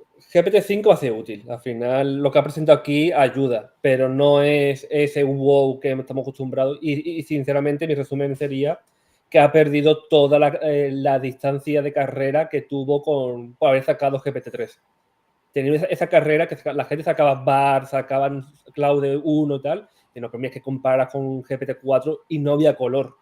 Ahora de repente dices, mira, ya todo lo hemos igualado, ya estamos en un test. Y fíjate una cosa, que en Anthropic hemos analizado bastantes charlas, han hablado del bienestar de los modelos, de la alineación. Claro. A ver, hay algunos componentes en esas charlas que eran un poco... Pero chico, eran charlas técnicas, se veían neuronas, se veían formas, se veían debates técnicos, se veía otro rollo. Se ve otra cosa totalmente distinta, tío, como cultura empresarial. También habían cosas que chirriaban, pero otra historia, otro enfoque. Darío Amodei es terrible comunicando, pero chico, pero tampoco vende la Agi. Él dice, vamos a ir evolucionando, no te vende la moto. Bueno, también hace cosas, ¿no? Pero son efectivos, son serios en ese sentido, ¿no? Google es el que ha arrasado. Ahora, para mí, a día de hoy, Google es el número 1. Claro. como decía un comentario, compara el castillito con el Genie 3. Sí, que lo han puesto el comentario por aquí, ¿no? Sí, lo he leído y digo, que cuánta razón, en verdad, te compara un modelo con... Al final es diferente porque uno O Sora con BO3. Claro, de Sora no han sacado un Sora 2. Tío, te sacan BO3, saca un Sora 2 ya. Yo esperaba, es de las pocas cosas que esperaba. Mira, Sora no, ni está ni se le espera. Yo creo que a ver si lo integran. Igual que Dalí lo integraron en GPT y ya no se habla de Dalí, y digo, así Sora lo integran. Pero que van, que Sora fue el wow más grande que destacaron, de mira estos mundos y tal, y se ha quedado súper atrás. Es que se ha quedado atrás ya en casi en todo. Para mí el más wow de los wows, claro, por el trabajo que yo tenía en ese momento y por mi vida en general fue el de Research. Y por eso pagué Pro en febrero y luego rompimos duramente con 4.5. Pero claro, era impresionante. Pero luego llegó Gemini 2.5 Pro y dices, es que por 20 euros me da tanto como GPT Pro por $200. Ahora mismo Google dice que en el vídeo han quitado la imagen del chaval de este último. No me jodas, en serio. Pues me parece mal, ya que mercantilizas no me lo puedo creer, no me lo puedo creer. El paciente también la van a quitar, o sea, ya que mercantilizas a las personas y las usas para demostrar y dar una imagen de empresa inclusiva, luego no andes haciendo recortes a los vídeos, ¿no? En el vídeo que queda público. Que tengan un mínimo de vergüenza y de pudor. Claro, es que en YouTube puedes editar aunque esté subido. En plan, sí. Entonces, de hecho, he dicho algún taco, edita. Bueno, un último titular cada uno y rápido. Diego, empezamos a programar con GPT-5, impulsamos los... Bueno, hay que probarlo. Yo creo que en código será... Sí. Bueno, dinos un poco tu experiencia titular rápido, 2 minutos. Lo que me da miedo, que lo han comentado, es que si a lo mejor han sacado esto es porque a lo mejor no pueden sacar algo mejor y a lo mejor están llegando como a una especie de límite, no sé si a nivel de investigación o a nivel de ellos como equipo, pero siendo ellos que tienen los mejores ingenieros del mundo, que saquen esto es preocupante y a lo mejor el principio del aplanamiento de la curva esta. Es que esa va a ser la narrativa. La narrativa va a ser esa, Diego. Ya veremos. Pero es verdad que si alguien tiene a los mejores, al menos a nivel de pasta, son estas empresas. O sea que, no sé, me parece raro. Y a lo mejor una mala noticia, ya veremos. Qué correcto que eres. Te iba a decir una cosa así un poco, si un día de copas de cervezas te la diría. No, porque, hombre, sí que tendrás tu parte más disruptiva. Tiene que tener una carrera por delante, no la puedo echar. Eso está bien. Te la respetamos porque es un tío con mucho talento. A José, venga. Bueno, José está feliz. Bueno, tú tienes que decirme por qué estás tan feliz. ¿O bueno, te están diciendo algo desde el móvil alguien? No. A ver, ha sido una especie de pérdida de tiempo. Bueno, con nosotros está bien. No, con vosotros es siempre un placer y me lo paso muy bien. Ya lo sé. Pero me refiero, pues con un mero resumen, oye, pues ha presentado una versión, una versión un poquito más avanzada que ha mejorado unas cositas. Creo que no vamos a ver grandes avances. Está claro que el modelo de generar ya cambia de contratar a los mejores por lo menos el modelo geopolítico a compartir investigaciones de diferentes universidades. Ellos han prometido el oro y el moro y ahora pues le pasará factura. Esto es lo que respecta a BBVA. Yo creo que no le ha hecho un flaco favor. Mañana ya veremos a ver la bolsa cómo le afecta. Al BBVA no le va a afectar. A OpenAI puede ser que sí. A la reputación de proyectos como Stargate y todo esto. Bueno, Donald Trump, yo creo que Donald Trump hoy llama a Sama. Es que sinceramente... Hombre, no me jodas. Yo soy Donald Trump y llamo. Vamos a ver esta repatriación de capitales de Corea, Japón y Europa hacia Estados Unidos, cómo afecta a la bolsa y cuando cambie en la Reserva Federal la bajada de tipos, pero yo creo que la IA no va a captar, a no ser que demuestre algo, le va a pasar como los ferrocarriles o como muchas historias a lo largo que va a colapsar. O sea, es que yo veo bastante difícil. Está claro que va a llegar el AGI, pero todavía va a faltar algo de tiempo. algo de tiempo, no sé, no me atrevo a decir ni siquiera la fecha, pero desde luego demuestra que es un poco más complicado y, bueno, pues quieren notoriedad, pero no sé, yo puedo hacer una Y además presentación... en agosto, a ver, también pensaba una cosa, la fecha agosto. Tío, tú vas a presentar en agosto es porque tienes algo importante. Pero un Si no, momento, ¿para qué presentas esta mierda en agosto? tampoco te desconozco porque no conozco la cultura americana, pero ¿Agosto? Pero agosto en España no hay ni Dios que trabaje, pero en Estados Unidos lo desconozco. Me parece que No empieza sé, el colegio en agosto y empiezan muchísimas cosas en agosto. Cuidado con ¿Ah, el sí? agosto porque, ¿Qué pasa? porque estás proyectándote España al mundo general. Y me parece, aquí vete a buscar una oficina ahora de banco y todas están Bueno, cerradas. Beatriz. Sí, que no se te oye. A ver, ahora. Está asustada. Ahora. Pensaba que te había pasado lo mismo que el último chico, que había colapsado. Sí, no. En fin. No, aquí no hay vergüenza. Aquí no hay vergüenza. Probarlo, básicamente, pero bueno, habrá que probarlo. Pero yo creo que hay un problema probablemente de arquitectura de los chips y hasta dónde se puede llegar. Y mientras eso no cambie mucho, pues veremos también cómo podemos avanzar con la arquitectura del sistema de los modelos y con el modelo del mundo que tienen también a la hora de desarrollar. Pero la competencia de Anthropic y de Google para OpenAI puede ser terminal. Y ya no me meto en Elon y no me meto en China. Supongo que José está contento porque los chinos han mejorado su perspectiva de mercado. Pero José, ¿va dónde van los ganadores? José. Hombre, va. No, pero es que si lo hacen bien, lo hacen bien y además, bueno, lo hacen abierto. Y hace bien, sí, veremos lo que ocurre. Sí, es que los chinos, a saber, o sea, es posible que India sea... Hombre, si el modelo Qwen de 4B es superior al 20B de open source de OpenAI, hombre, yo no lo he comprobado porque me lo han pasado esta tarde el enlace, tendré que verlo, pero si eso es cierto... Eso es gravísimo. Es que si eso es cierto... El Qwen es muy bueno, me lo creo perfectamente. Un modelo open source y con 4B y me supera el de 20... La gente no va a decir Estados Unidos, China, elijo Estados Unidos, elige el mejor modelo. Bueno, veremos qué ha pasado con el niño de las chanclas.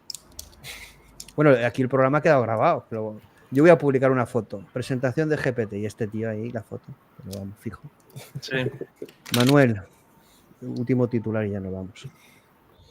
Sí, al final, a ver, las novedades están guays, eso es lo que me quedo, que al final es una mejora y siempre cuando trabajas, está guay tener esa variedad. Y hemos llegado al final pues de esa era de que todo eran novedades. Ya hemos llegado a esta parte que estamos llegando como al techo.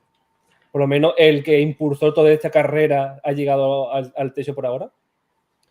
Y bueno, y al final pues, lo bueno que nos quedamos es que al final tenemos más variedad de modelos. No es coger como hace 3 años. Coger a GPT porque era el único viable. Ahora tenemos variedad y podemos tener esa narrativa.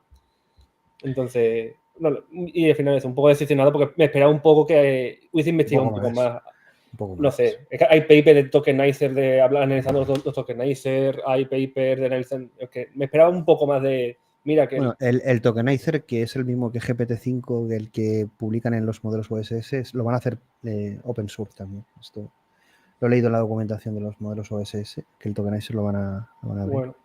Claro, por eso esperaba que presentara algo nuevo. Cuando tú como Microsoft, cuando libera algo open source es porque tiene algo mejor en privado. Cuando tenía la esperanza que tuviese, a lo mejor sí, a lo mejor luego lo usamos y nos sorprende. Pero no sé, esperaba un cambio de arquitectura al menos. Ya que iba a usar su sigla GPT-5, yo esperaba un cambio de arquitectura y algo más típico. Pero bueno, yo voy a decirlo muy breve porque, y nos vamos ya, son 2 horas y media, pero voy a decirlo un poco a lo tremendo sin ¿cómo se llama esto? Sin tampoco buscar el clickbait. El enfoque que se da a estas presentaciones es el incorrecto, para mí, es mi opinión, es incorrecto, no esta, de muchas. La inteligencia artificial, igual que el desarrollo de la AGI, la ASI, de estos modelos, aparte de ser producto, tienen un enfoque de disrupción, de creación de futuro, de visión, que en algunos momentos ha estado y ha desaparecido por completo. Yo creo que es momento que vuelva Ilya Sutskever, Demis Hassabis, que no ha desaparecido, y Elon Musk y su equipo de ingeniería. Ese es el enfoque. El enfoque no es poner a 4 chavales diciendo que si estoy enfermo me curan, que si hago esto lo hago más rápido, que si jiji, jijija, jojojo, presenta tú, estamos en una mesa aquí de puta madre. No, esto estamos hablando de un hito en la historia del ser humano que es importantísima en la historia y la narrativa. Tiene que volver los líderes, Ilya Sutskever, Elon Musk, Demis Hassabis, los líderes de la inteligencia artificial, o Jan LeCun, o un Jan LeCun. Porque el otro, que es Jürgen Smith-Huber, ese está desaparecido, no sabemos por qué estará amenazado. Entonces yo creo que es momento, primero, lo ha dicho muy bien Manuel, Google y Anthropic son grandes ganadores, xAI una gran oportunidad, y a OpenAI le va a pasar factura esto, porque por mucho que digan que con GPT-6 o que sacarán una versión, están entrando en el descrédito continuo y están perdiendo las formas. Y Estados Unidos, tampoco conozco mucho Estados Unidos, pero Estados Unidos se la está jugando. Si visteis el último vídeo de Donald Trump con Tim Cook y cómo Tim Cook le temblaba la voz. Estados Unidos se la está jugando. Y estas presentaciones son un ridículo en el mundo. Y les van a pasar factura, ya os lo digo yo. No estamos en un momento cualquiera, esto no es un producto tecnológico, esto no es una mejora que yo voy a utilizar en mi casa y que bien que me va a funcionar haciendo un videojuego con castillitos. Aquí se juegan una carrera y una supremacía tecnológica que está condicionando también las políticas. Y esto va a pasar factura y es un programa histórico. Ya os lo digo yo, es momento para los Ilya, los Demis Hassabis, los Elon Musk, los Jan LeCun, para las ingenierías de alto nivel de talento y que saquen a relucir lo que pueden llegar a hacer o lo que quieren hacer. No esta basura que acabamos de ver. Espero que el chaval de las chanclas esté bien. Era Elon Musk de AliExpress. Por lo demás, un placer, Diego, José, Beatriz y Manuel. Siento la decepción, pero bueno. GPT-5, esto lo estoy probando. Quiero que ya está GPT-5, Ya lo tienes, ahí a ver. Pero ¿con VPN o sin VPN? Sin VPN. Entonces, ahí está el nivel, ya le ha faltado tiempo. Bueno, ya nos contarás, Diego. Pues a ver si a mí no me quiere todavía.